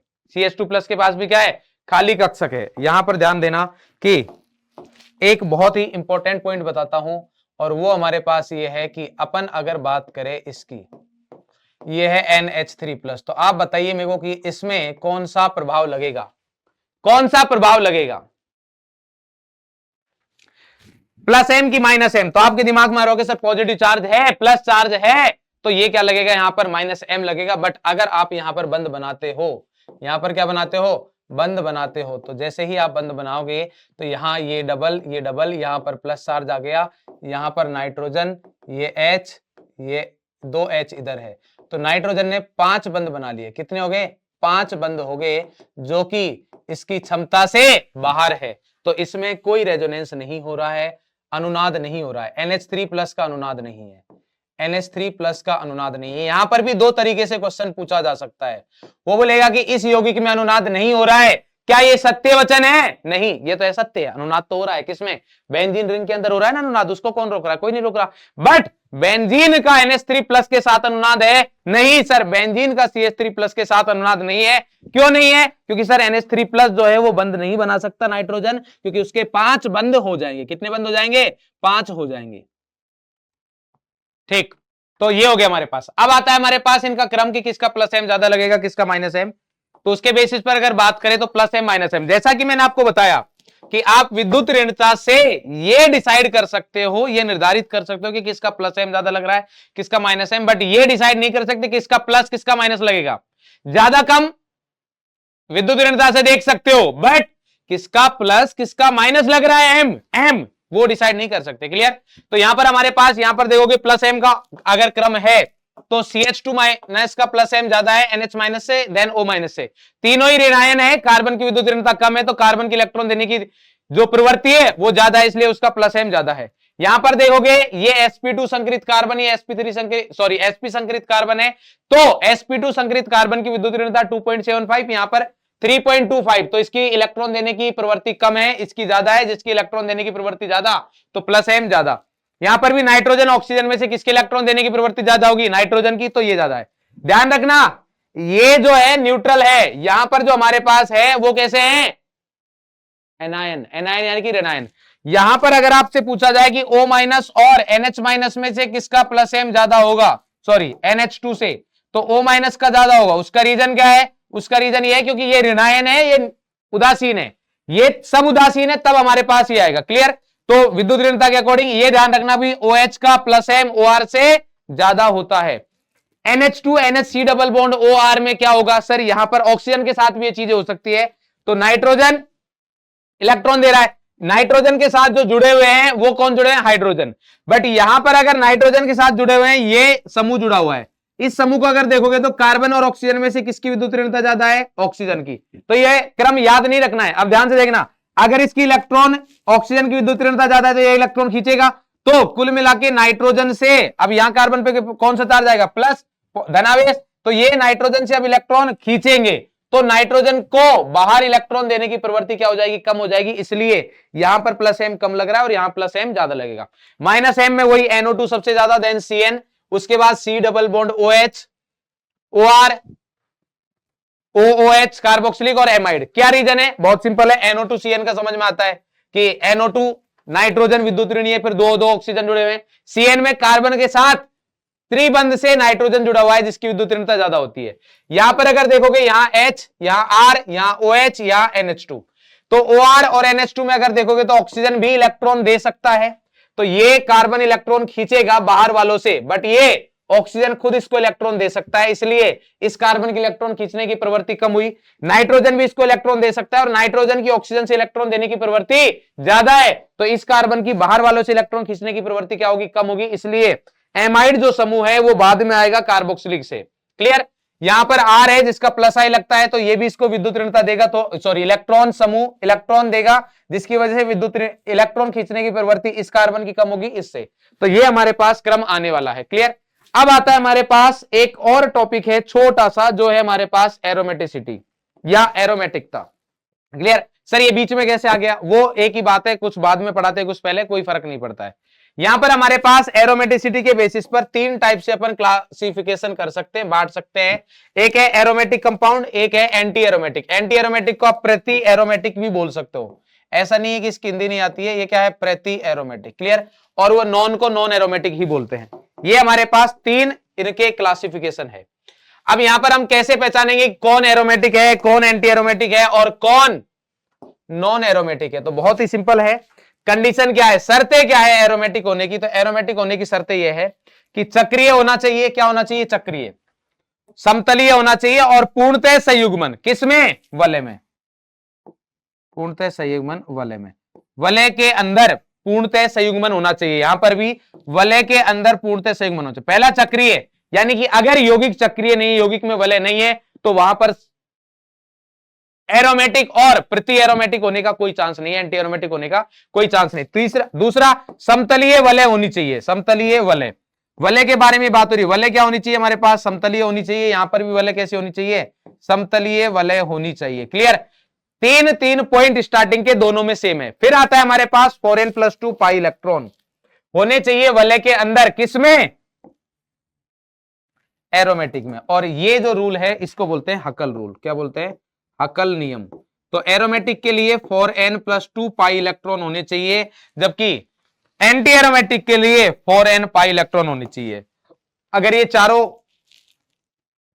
गुण किसी यौगिक में मिलते हैं, चारों विशेषताएं मिलती है, तो वो एरोमेटिक होगा। अगर ये चारों मिलती है तो वो एंटी एरोमेटिक होगा। अगर इन दोनों में से कोई भी नहीं मिलता है तो क्या होगा, वो नॉन एरोमेटिक, ना एरोमेटिक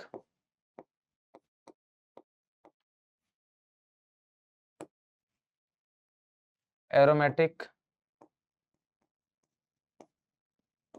एवं ना ही नॉन एरोमेटिक, ना ही एंटी एरोमेटिक।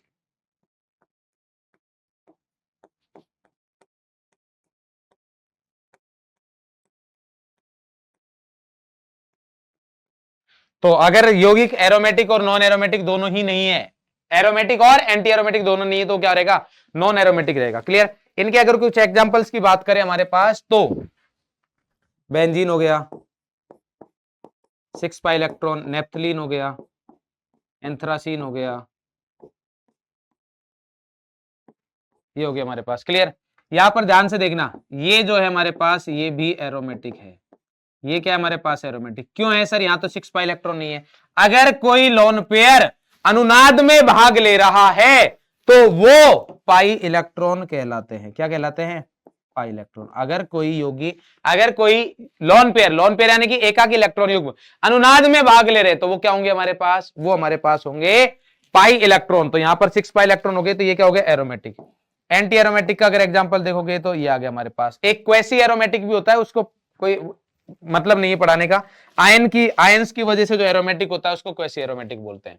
यहां पर कितने हो गए, 4 पाई इलेक्ट्रॉन। सेम ऐसे अगर मैं बात करूं तो क्वेसी एरोमेटिक का यहां पर एक एग्जांपल करा देता हूं आपको, ये आ गया हमारे पास डबल बॉन्ड O। तो यहां पर ये बॉन्ड कैसे घूमेगा, ऐसे। तो जब आप इस बॉन्ड को ऐसे घुमाओगे, इस बंद को, तो यहां पर क्या बना, O पर माइनस, कार्बन पर प्लस।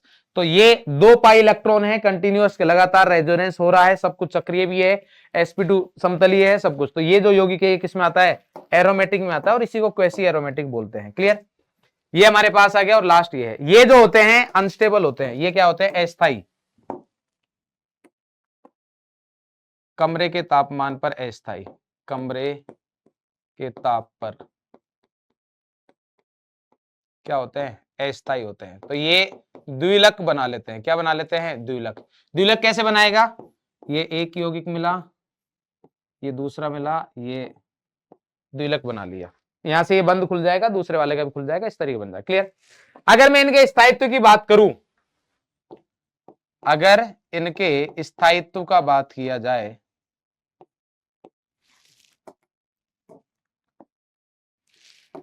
एरोमेटिक सबसे ज्यादा स्थायी होते हैं,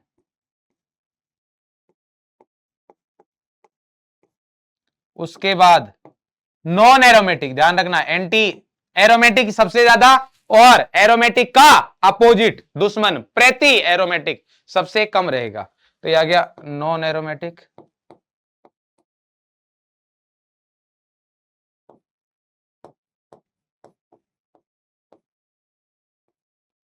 और तीसरा क्या आ गया, प्रति एरोमेटिक।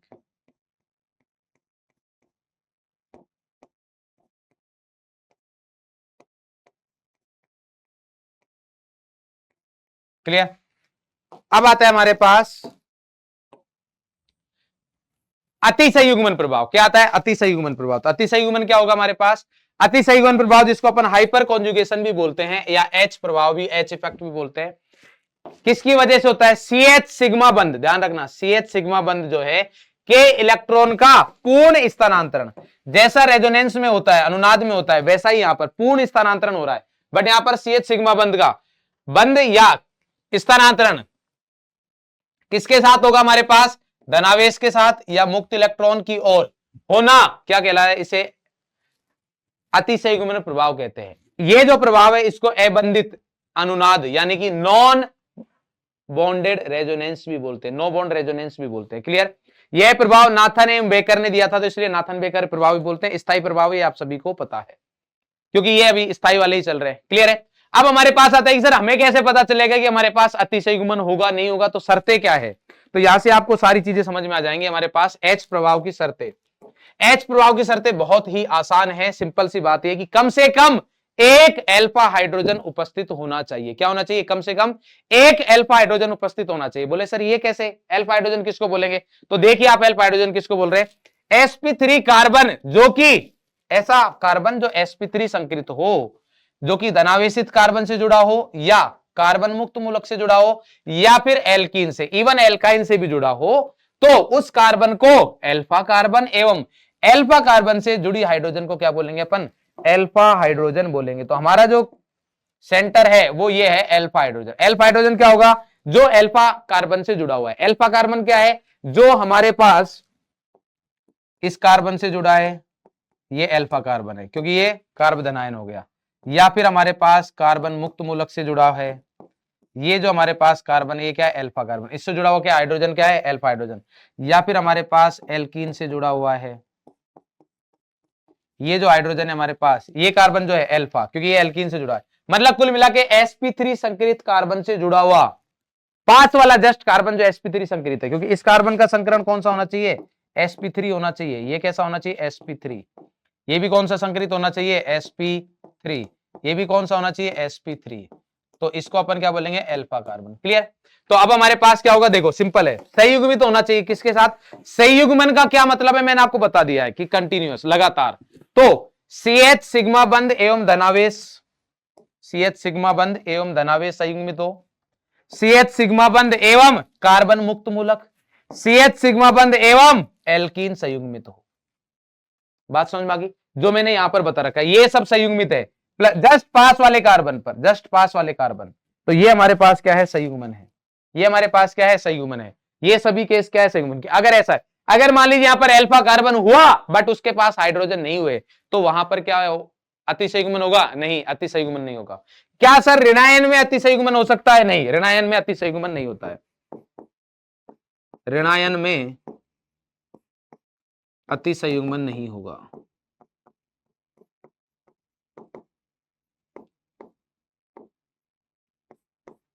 ऋणायन में अतिसंयुग्मन नहीं होगा, ऋणायन में कोई अतिसंयुग्मन नहीं होगा। क्लियर है। अब आते हैं हमारे पास अतिसंयुग्मन के प्रभाव। उससे पहले कुछ पॉइंट्स बताने हैं मेरे को, वो बहुत इंपॉर्टेंट पॉइंट्स है। वो ये है हमारे पास कि M और H प्रभाव जो है वो बेंजीन वाले के सिर्फ और सिर्फ कौन सी पोजीशन पर लगेंगे? ऑर्थो एंड पैरा पर। किस पर लगेंगे? ऑर्थो एंड पैरा पर। ऑर्थो एवं पैरा पर लगेंगे, किस पर नहीं लगेंगे? मेटा पर नहीं लगने वाला है, मेटा पर कोई काम नहीं करेगा। और M और H दोनों, क्यों? क्योंकि जब आप अनुनाद करवाओगे तो इनकी वजह से जो भी चार्ज वगैरह जा रहा है वो मेटा पोजीशन पर, मेटा स्थिति पर नहीं जाएगा, सिर्फ और सिर्फ ऑर्थो एंड पैरा पर ही जाता है। दूसरा, M और H जो है वो दूरी पर निर्भर नहीं करते हैं, I करता था, याद करो, I करता था, इसीलिए और I में आंशिक विस्थापन होता था, M और H में पूर्ण विस्थापन होता है। M में ओनली पाई इलेक्ट्रॉन का विस्थापन होता है। पाई इलेक्ट्रॉन का विस्थापन इजी है, सरल है, कंपेयर टू किसके? अगर अपन कंपेयर करें किससे? सिग्मा इलेक्ट्रॉन से। तो इसलिए प्राथमिकता जब अपन देखते हैं तो M को सबसे आगे रखते हैं, then H, then I। Clear? Halogen एक ऐसे लोग हैं जो I इफेक्ट, हेलोजन का प्लस M होता है, माइनस I होता है, बट हेलोजन का इफेक्ट आपको कौन सा देखना है? Minus I। हेलोजन का कौन सा इफेक्ट देखना है? माइनस I देखना है। हेलोजन का प्लस M वाला इफेक्ट आपको नहीं देखना है, ध्यान रखिएगा। मतलब जब कभी भी आप अम्लीयता, क्षारीयता या फिर आप क्या देख रहे हो हमारे पास कार्बनायन का स्थायित्व, कार्बनायन का स्थायित्व, तो कुछ भी देख रहे हो, उस वाले केस में जो हेलोजन है उनका माइनस आई ही देखना है, क्योंकि इनका जो इफेक्टिव इफेक्ट होता है वो माइनस आई होता है। बाकी सभी के केस में हमारे पास क्या होता है? एम होता है। क्लियर? अब आते हैं हमारे पास एच प्रभाव के अनुप्रयोग, और उसके बाद अपन बात करेंगे इलेक्ट्रॉनिक इफेक्ट, जो अपन ने 3 पढ़े हैं उनके ओवरऑल। तो एच प्रभाव के अनुप्रयोग में पहला आता है कार्बोदनायन का या मुक्त मूलक का या एल्कीन का स्थायित्व। तो सिंपल सी बात है, इनका जो स्थायित्व होगा वो डायरेक्टली प्रोपोर्शनल होगा अल्फा हाइड्रोजन की या डायरेक्टली प्रोपोर्शनल अति संयुग्मन। जितना ज्यादा अति संयुग्मन होगा उतना ज्यादा, और अति संयुग्मन कितना होगा? यानी कि डायरेक्टली मतलब ब्रैकेट में लिख सकता हूं नंबर ऑफ अल्फा हाइड्रोजन की संख्या, यानी कि जितनी ज्यादा अल्फा हाइड्रोजन की संख्या होगी उतना ज्यादा हमारे पास एल्कीन ज्यादा स्थायी होगा, उतना ही हमारे पास क्या रहने वाला है? उतना ही हमारे पास क्या रहने वाला है? कार्बोदनायन का स्थायित्व ज्यादा रहेगा, उतना ही ज्यादा हमारे पास कार्बन मुक्त मूलक का स्थायित्व रहेगा। तो ये हमारे पास आ गया। क्लियर? ठीक है, बट ध्यान रखना अति संयुग्मन से पहले अपन मीजोमेरिक इफेक्ट से देखेंगे, रेजोनेंस से देखेंगे, संयुग्मन प्रभाव से देखेंगे, अनुनाद प्रभाव से देखेंगे। अगर वहां से बात नहीं बन रही है देन अति संयुग्मन पर आएंगे। क्लियर है? नेक्स्ट आता है हाइड्रोजनीकरण की उष्मा, हीट ऑफ हाइड्रोजनेशन, जिसको एचओएच बोलते हैं। तो एचओएच जो होता है वो डायरेक्टली प्रोपोर्शनल होता है पाई बंद की संख्या के। जितने ज्यादा पाई बंद होंगे उसके समानुपाती होगा, जितने ज्यादा पाई बंद उतनी हाइड्रोजनीकरण की उष्मा ज्यादा रहने वाली है।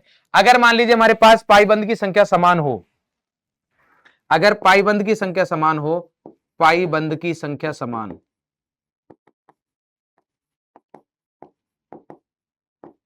कैसी हो? समान। या फिर अपन बात करें कि या प्रति पाई बंद, प्रति पाई बंद, प्रति पाई बंद, प्रति पाई बंद का मतलब क्या है कि एक पाई बंद के लिए HOH देख रहे हैं, हीट ऑफ हाइड्रोजनेशन, तो वो इनवर्सली प्रोपोर्शनल होता है किसके? व्युत्क्रमानुपाती होता है स्थायित्व के। जितना कम स्थायित्व रहेगा उतना हीट ऑफ हाइड्रोजनेशन यानी कि हाइड्रोजनीकरण की उष्मा है वो उतनी ज्यादा रहने वाली है, और अगर स्थायित्व ज्यादा तो कम, स्थायित्व कम तो HOH ज्यादा। सेम चीज आएगी दहन की उष्मा, जिसको हीट ऑफ कंबशन बोलते हैं, या फिर इसको HOC बोलेंगे। क्या बोलेंगे? HOC। तो HOC में भी हमारे पास ही ये भाई, किसी को जला रहे हो तो उष्मा उतनी ज्यादा निकलेगी जितना ज्यादा आप फ्यूल जला रहे हो, जितना ज्यादा आप फ्यूल जला रहे हो। भाई जितना ज्यादा पेट्रोल होगा उतनी ज्यादा दूर तक बाइक चलेगी। अगर मान लीजिए हमारे पास 2 लीटर पेट्रोल है, 20 लीटर डीजल है, तो पेट्रोल की एवरेज ज्यादा देती है बाइक, बट फिर भी अगर 20 लीटर डीजल है तो वो ज्यादा, क्योंकि वहां पर हमारे पास अमाउंट ज्यादा है। तो पहला यही आएगा कि HOC जो होता है हमारे पास वो डायरेक्टली प्रोपोर्शनल रहेगा कार्बन की संख्या के। HOC समानुपाती कार्बन की संख्या।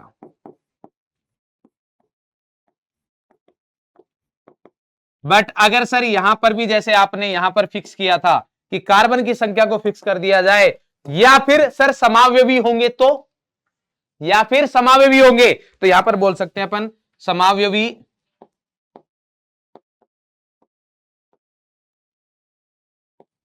या फिर प्रति CH2, प्रति CH2, प्रति CH2 मतलब एक CH2 के लिए हीट ऑफ कंबसन जो रहेगा वो इनवर्सली प्रोपोर्शनल रहता है वही सेम स्थायित्व के। क्लियर? ये आपने थर्मोडायनेमिक्स में भी पढ़ा होगा, थर्मोकेमिस्ट्री में भी पढ़ा होगा। क्लियर? वहां पर ये दोनों चीजें डिटेल में वहीं पर बताई जाती है वैसे। ठीक है, हाइड्रोजनीकरण की ऊष्मा लोगे तो ये भी ऊष्मा छेपी अभिक्रिया होती है। ऊष्मा छेपी, ऊष्मा छेपी मैं सही हूं तो नेगेटिव को बोलते हैं। क्लियर? एक्सोथर्मिक। और ये क्या है हमारे पास, ये भी क्या रहती है, ऊष्मा छेपी। ये भी क्या रहती है हमारे पास, ऊष्मा छेपी।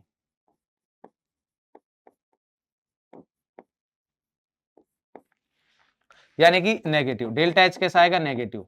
इंग्लिश में एक्सोथर्मिक बोलते हैं। जनरली हमारे पास ये दोनों क्या रहते हैं, ऊष्मा छेपी अभिक्रियाएं रहती है। क्लियर? अब आता है हमारे पास इलेक्ट्रॉनिक प्रभाव के अनुप्रयोग। जितने भी अपन ने पढ़े हैं, अभी अपन ने ये दो प्रभाव थे मेनली हमारे पास देखा जाए तो कार्बोधनायन मुक्त मूलक और एल्कीन का स्थायित्व अपन वहां से भी बता सकते थे, किससे, रेजोनेंस वगैरह से भी। बट जो हीट ऑफ कंबसन है, हीट ऑफ हाइड्रोजनेशन वगैरह है, वो हमारे पास जनरली यहीं से रिलेट करके पूछा जाता है, अतिसंयुग्मन से। अब हमारे पास आता है इलेक्ट्रॉनिक प्रभाव के अनुप्रयोग। तो जितने भी अपन ने मध्यवर्ती पढ़े थे, अभिक्रिया मध्यवर्ती, वो सब ये। तो कार्बोधनायन का स्थायित्व, तो देखो कार्बोधनायन क्या होता है, इलेक्ट्रॉन न्यून। तो इसको इलेक्ट्रॉन देने वाले जो समूह है वो स्थायी करेंगे, और इलेक्ट्रॉन लेने वाले समूह जो रहेंगे वो क्या करेंगे, अस्थायी करेंगे। तो मैं यहां पर डायरेक्टली बोलूंगा कि कार्बोधनायन है प्लस, तो मैं, आप ऐसे याद रखना, प्लस को प्लस वाले स्टेबल करेंगे, प्लस को प्लस वाले स्टेबल करते हैं, ऐसे याद रख सकते हो। प्लस को प्लस वाले स्थायी करेंगे, और सेम चीज माइनस को माइनस वाले, माइनस को माइनस वाले स्थायी करेंगे।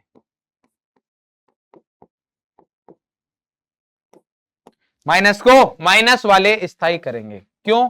अब देखो हमारे पास ये चीज आप ध्यान रखना, ये आपके पास ब्रह्म ज्ञान है, इससे आपको कुछ याद नहीं रखना पड़ेगा। तो देखो कार्बोधनायन प्लस होता है तो ये इलेक्ट्रॉन देने वाले, इलेक्ट्रॉन डोनेटिंग ग्रुप, और इलेक्ट्रॉन खींचने वालों को क्या बोलते हैं, electron withdrawing group. Electron donating group, electron देने वाले समूह कौन कौन से हैं, प्लस एम हो गया, प्लस एच हो गया, प्लस आई हो गया। क्लियर? और इलेक्ट्रॉन खींचने वाले समूह कौन से हैं, माइनस एम हो गया, माइनस आई हो गया, माइनस एच भी लिख सकते हो, बट उसकी आपको जरूरत है नहीं क्योंकि हमारे नहीं पूछा जाएगा नीट में। बट फिर भी मैं आपको लिखा देता हूं, माइनस एच कौन शो करता है, यहां लिखवा देता हूं आपको, यहां लिख लीजिए CX3। CX3 जो होता है, CX3 माइनस एच प्रभाव शो करता है, माइनस एच प्रभाव। CX3 मतलब 3 हैलोजन प्रभाव दर्शाता है। क्लियर? CX3 जो है वो क्या करता है, माइनस एच प्रभाव दर्शाता है। क्लियर? तो ये प्लस को प्लस करेंगे तो यहां पर माइनस आई माइनस एच भी लिख सकते हो, यहां पर लिखना चाहो तो आप लिख लीजिए, minus M minus H minus I. Clear?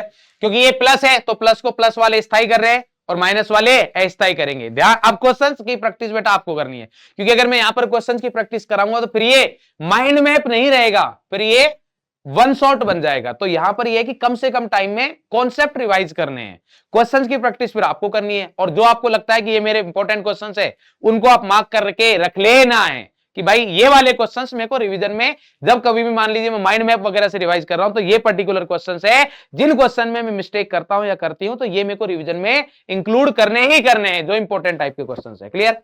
Next आता है कार्बोरेनायन। कार्बोरेनायन यानी कि कौन सा चार्ज हो गया हमारे पास, नेगेटिव। तो नेगेटिव की अगर मैं बात करूं तो वही सेम, माइनस को माइनस यानी कि directly proportional electron withdrawing group के, और इनवर्सली प्रोपोर्शनल व्युत्क्रमानुपाती होगा किसके, इलेक्ट्रॉन डोनेटिंग ग्रुप के।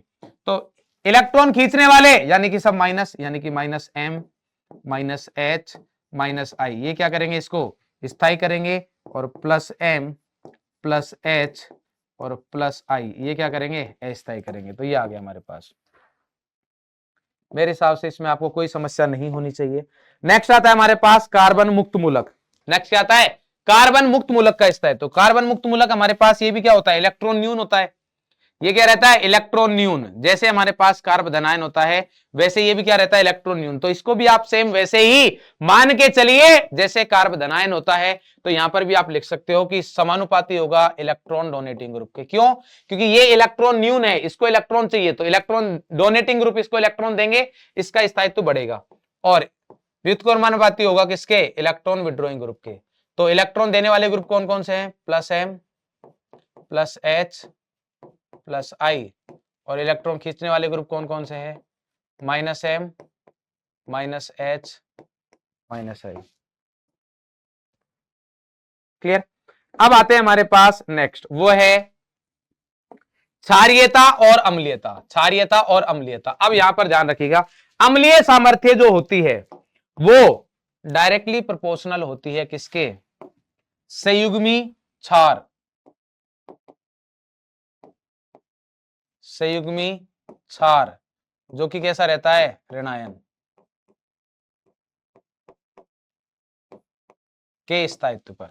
संयुग्मी क्षार यानी कि ऋणायन का स्थायित्व, जितना ज्यादा संयुग्मी क्षार का स्थायित्व रहेगा, जितना ज्यादा ऋणायन का स्थायित्व रहेगा, उतनी ज्यादा क्या रहने वाले है, उतनी ज्यादा अम्लीय सामर्थ्यता रहने वाली है। और अब तो सर हमें पता है ऋणायन का स्थायित्व हमने अभी पढ़ा है, ऋणायन यानी कि नेगेटिव, ऋणायन यानी कि नेगेटिव। तो सर माइनस को माइनस स्टेबल करेगा, यानी कि यहां इलेक्ट्रॉन खींचने वाले समानुपाती हो जाएगा इलेक्ट्रॉन विड्रॉइंग ग्रुप के, और व्युत्क्रमानुपाती हो जाएगा इलेक्ट्रॉन डोनेटिंग ग्रुप के। तो यहां पर आ जाएगा sir minus M minus H और माइनस आई जो समूह है वो इनकी अम्लीयता को बढ़ाते हैं, और प्लस एम प्लस एच और प्लस आई वाले जो समूह होंगे सर वो अम्लीयता को कम करेंगे। तो आपको कुछ नहीं करना है, सिर्फ और सिर्फ minus M minus H minus I अगर लगे हैं तो वो अम्लीयता बढ़ाएंगे। बट ध्यान रखना क्वेश्चंस में वही सेम ऑर्थो पैरा पर ही एम और एच लगाना, मेटा पर सिर्फ और सिर्फ आई लगेगा, प्लस आई हो माइनस आई हो जो भी हो किसी का भी हो। अगर मेटा पर NO2 आ रहा है तो उसका माइनस आई लगेगा, हाँ अगर ऑर्थो पैरा पर आ जाएगा तो उसका माइनस एम लगेगा। हेलोजन कहीं पे भी आए उसका आपको माइनस आई ही देखना है, क्योंकि उसका जो प्रभावी प्रभाव है वो माइनस आई ही होता है। क्लियर? नेक्स्ट अगर मैं बात करूं हमारे पास यहां पर क्षारीय सामर्थ्यता, क्या देखे, क्षारीय सामर्थ्यता अगर देखे तो क्षारीय सामर्थ्यता जैसे अब याद रह जाएगा आपको, अम्लीय सामर्थ्यता में क्या देख रहे हैं, ऋणायन का स्थायित्व देख रहे हैं, तो क्षारीय सामर्थ्यता में धनायन का स्थायित्व देखेंगे। तो क्षारीय सामर्थ्यता क्या आ जाएगी, क्षारीय सामर्थ्यता डायरेक्टली प्रोपोर्शनल होगी किसके, संयुग्मी अम्ल के स्थायित्व पर। संयुग्मी अम्ल, संयुग्मी अम्ल यानी कि धनायन का स्थायित्व। और अब अगर सर धनायन के स्थायित्व की बात हो रही है तो सर धनायन यानी कि प्लस, तो प्लस को तो प्लस वाले स्थायी करेंगे, यानी कि समानुपाती होगा इलेक्ट्रॉन डोनेटिंग ग्रुप के, व्युत्क्रमानुपाती होगा इलेक्ट्रॉन विड्रॉइंग ग्रुप के। तो यहां पर आ जाएगा plus M plus H plus I के समानुपाती, और इनवर्सली प्रोपोर्शनल होगा किसके, माइनस एम माइनस एच और माइनस आई के। यहां पर क्या हो जाएगा, ये व्युत्क्रमानुपाती हो जाएगा।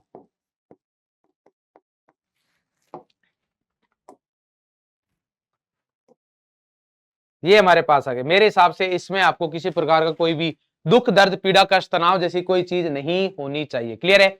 ये बात आ गई हमारे पास, बहुत बढ़िया। अब अगर मैं आपको बताऊं यहां पर तो कुछ चीजें ध्यान रखोगे आप। अगर मैं क्षारीय सामर्थ्यता में बात करूं, पहले क्षारीय सामर्थ्यता की बात कर लेता हूं। तो क्षारीय सामर्थ्यता में हमारे पास ध्यान रखना कि अगर इलेक्ट्रॉन युग्म, एकाक इलेक्ट्रॉन युग्म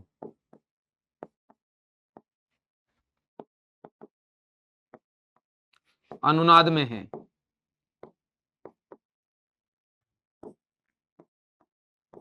तो उसकी क्षारीयता कम होगी, उसकी क्षारीयता क्या होगी, कम।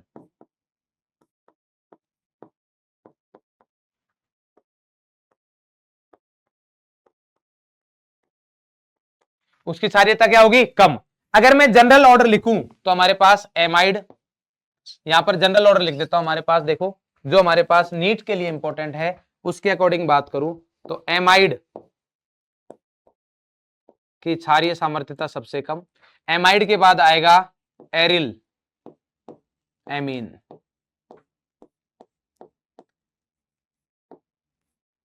एरिल एमीन बोले तो कौन सी एमीन हमारे पास, एरिल मतलब ये बेंजीन के साथ जो NH2 ग्रुप जुड़ा हुआ है एनिलीन, और इसके व्युत्पन्न। इसके बाद आएगा हमारे पास अमोनिया NH3। अमोनिया के बाद आएगा 1 डिग्री एमाइन, एलिफेटिक एमाइन लिख देता हूं मैं, क्या लिख देता हूं, एलिफेटिक एमाइन।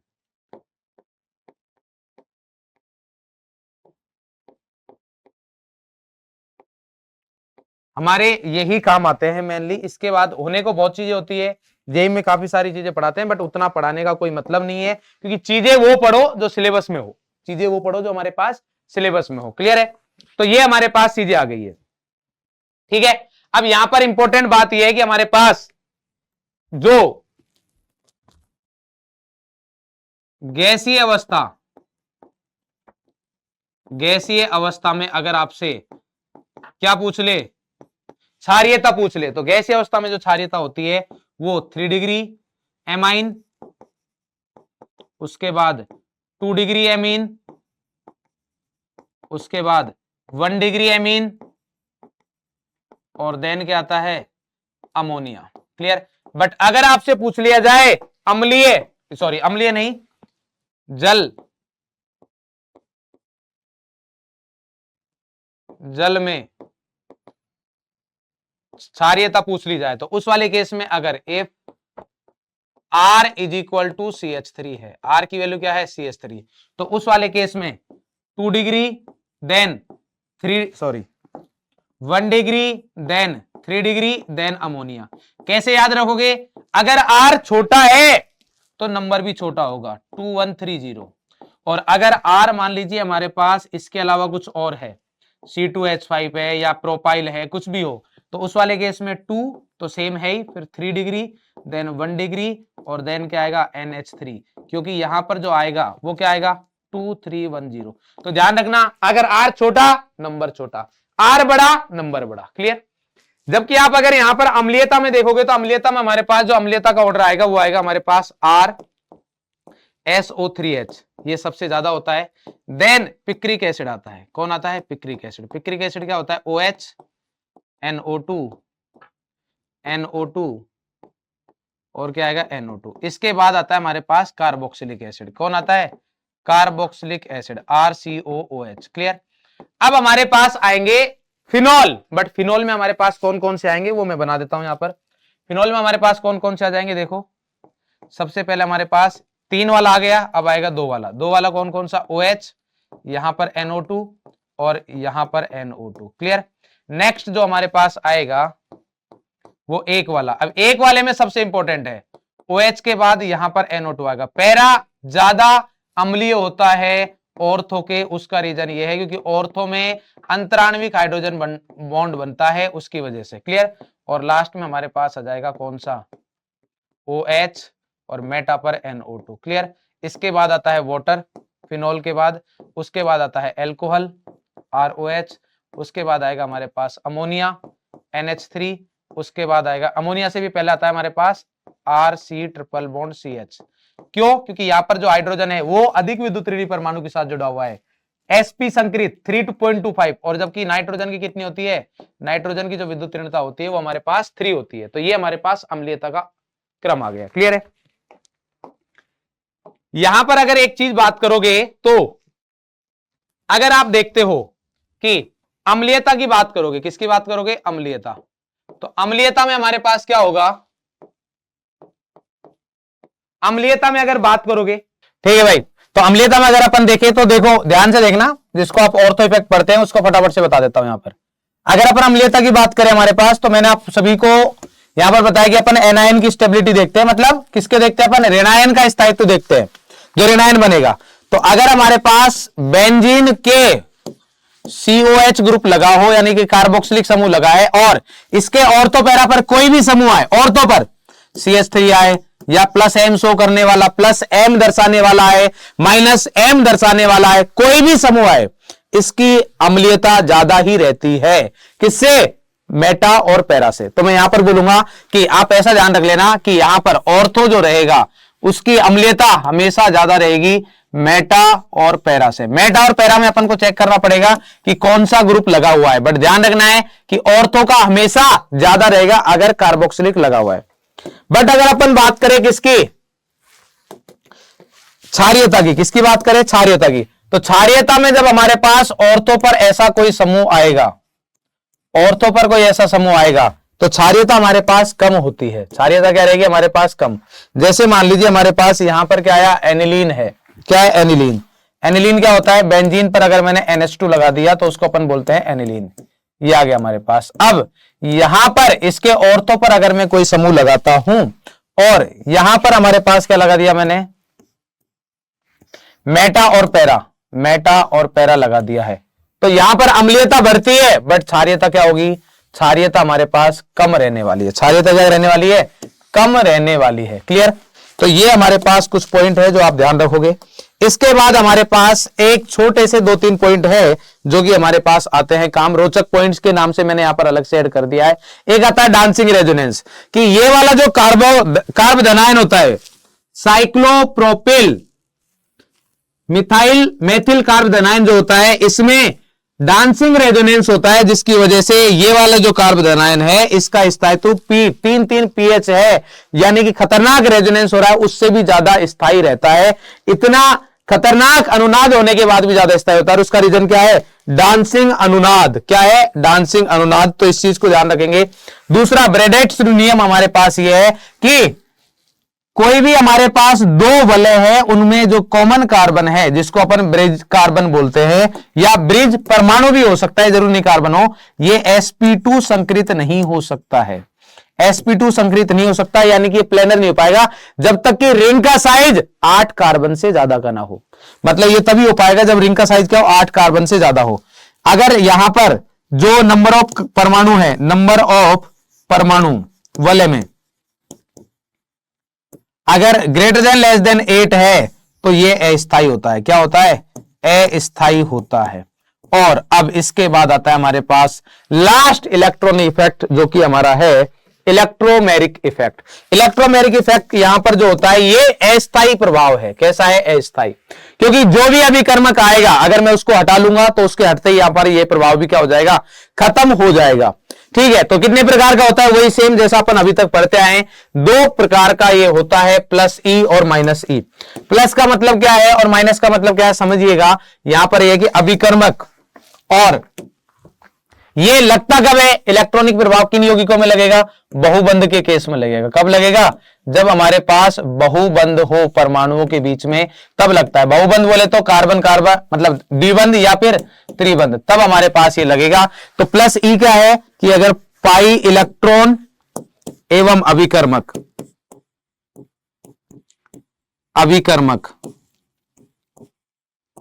एक ही परमाणु से जुड़े, एक ही परमाणु से जुड़े, तो उसको अपन क्या बोलते हैं, प्लस ई। ये वाले जो हैं वो एल्कीन और एल्काइन दर्शाते हैं। प्लस ई प्रभाव जनरली एल्कीन एवं एल्काइन जो है वो ये वाला प्रभाव दर्शाते हैं। जैसे अगर मैं बात करूं तो यहां पर हमारे पास ये है एल्कीन ले लिया मैंने, यहां पर आया H प्लस। तो H प्लस जब आएगा तो हमारे पास, मैंने इस बंध को तोड़ा, तो जब मैं इस बंध को तोड़ रहा हूं, मान लीजिए मैंने ऐसे तोड़ा, तो यहां पर क्या आएगा, यहां माइनस, यहां क्या आ गया प्लस। तो इस बंध के इलेक्ट्रॉन किस कार्बन के पास गए, इसके पास। अब यहां पर अगर माइनस आ रहा है तो ये माइनस ही तो H प्लस को इलेक्ट्रॉन देगा।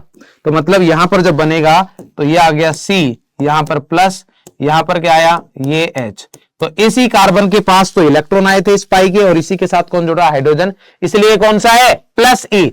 और अगर इसका उल्टा हो, उल्टा मतलब कि अगर पाई इलेक्ट्रॉन किसी एक बंध के पास, एक परमाणु के पास जा रहे हैं और अभिकर्मक किसी दूसरे परमाणु के पास जा रहा है, तो अपन बोले कि अगर पाई इलेक्ट्रॉन एवं अभिकर्मक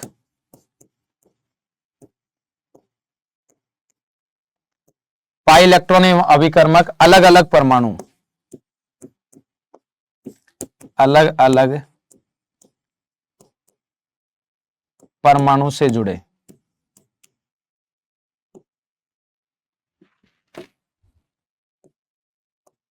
अलग अलग परमाणु से जुड़े, तो उस वाले केस में हमारे पास क्या होगा। तो अगर मैं यहां पर बात करूं कि अगर ऐसा हो रहा है तो इस वाले केस में अपन बोलेंगे कि ये माइनस ई है, जैसे सी डबल बॉन्ड O, द्विबंध O है, और यहां से कोई भी न्यूक्लियोफाइल यानी कि नाभिक स्नेही ले सकते हो आप, कोई भी नाभिक किसने ले लिया मैंने NU माइनस, जिसको CN माइनस एग्जाम्पल के लिए ले सकते हो आप, उदाहरण के लिए, मर्जी आपकी। ये कार्बन ऑक्सीजन में से अधिक विद्युत ऋणी कौन है? ऑक्सीजन। तो इलेक्ट्रॉन कहां जाएगा?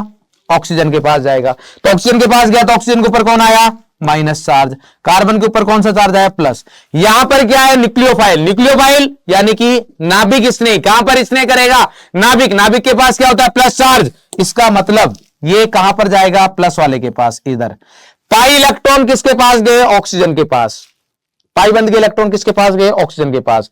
एवं अभिकर्मक किसके पास जा रहा है? कार्बन के पास। इसका मतलब यहां पर दोनों अलग अलग जा रहे हैं, इसलिए ये जो प्रभाव है वो -E प्रभाव है। क्लियर? जैसे मैं NU माइनस को हटाऊंगा, NU को हटाऊंगा, वापस से मिल जाएगा, इसलिए इसको टेम्परेरी या अस्थायी प्रभाव बोलते हैं। क्लियर? इसी के साथ हमारा जनरल ऑर्गेनिक केमिस्ट्री, सामान्य कार्बनिक रसायन खत्म होता है बेटा पूरा। ठीक है, मैंने सारे टॉपिक कवर कर लिए। रही बात क्वेश्चन प्रैक्टिस की, तो बेटा वो आपको करनी है, क्योंकि अगर क्वेश्चन प्रैक्टिस अपन इसी में इंक्लूड करेंगे तो सेशन वन शॉट जैसा हो जाएगा, और वो इस सीरीज का उद्देश्य नहीं है। क्लियर? इसका यह है कि आपको भाई कम से कम टाइम में रिवाइज करना है। तो कम से कम टाइम में रिवाइज ये है कि आपको सारे कॉन्सेप्ट आ जाए, सारे टॉपिक यहां पर हो जाए, वो सारी चीजें हो गई है। अब आपका काम है कि आपको रिवाइज करना है। आप PYQs की हेल्प से रिवाइज कर सकते हो, कोई आपके पास नए क्वेश्चन है वहां से रिवाइज कर सकते हो, आपको अपने नोट्स के ही क्वेश्चन रिवाइज करने वो रिवाइज कर सकते हो, जो भी आपको रिवाइज करना है आप कर सकते हो। ठीक है, तो मिलते हैं बेटा नेक्स्ट क्लास में। तब तक के लिए हंसते रहे, मुस्कुराते रहे, स्वस्थ रहे, और हाँ, पढ़ाई जरूर करते रहे। Thank you.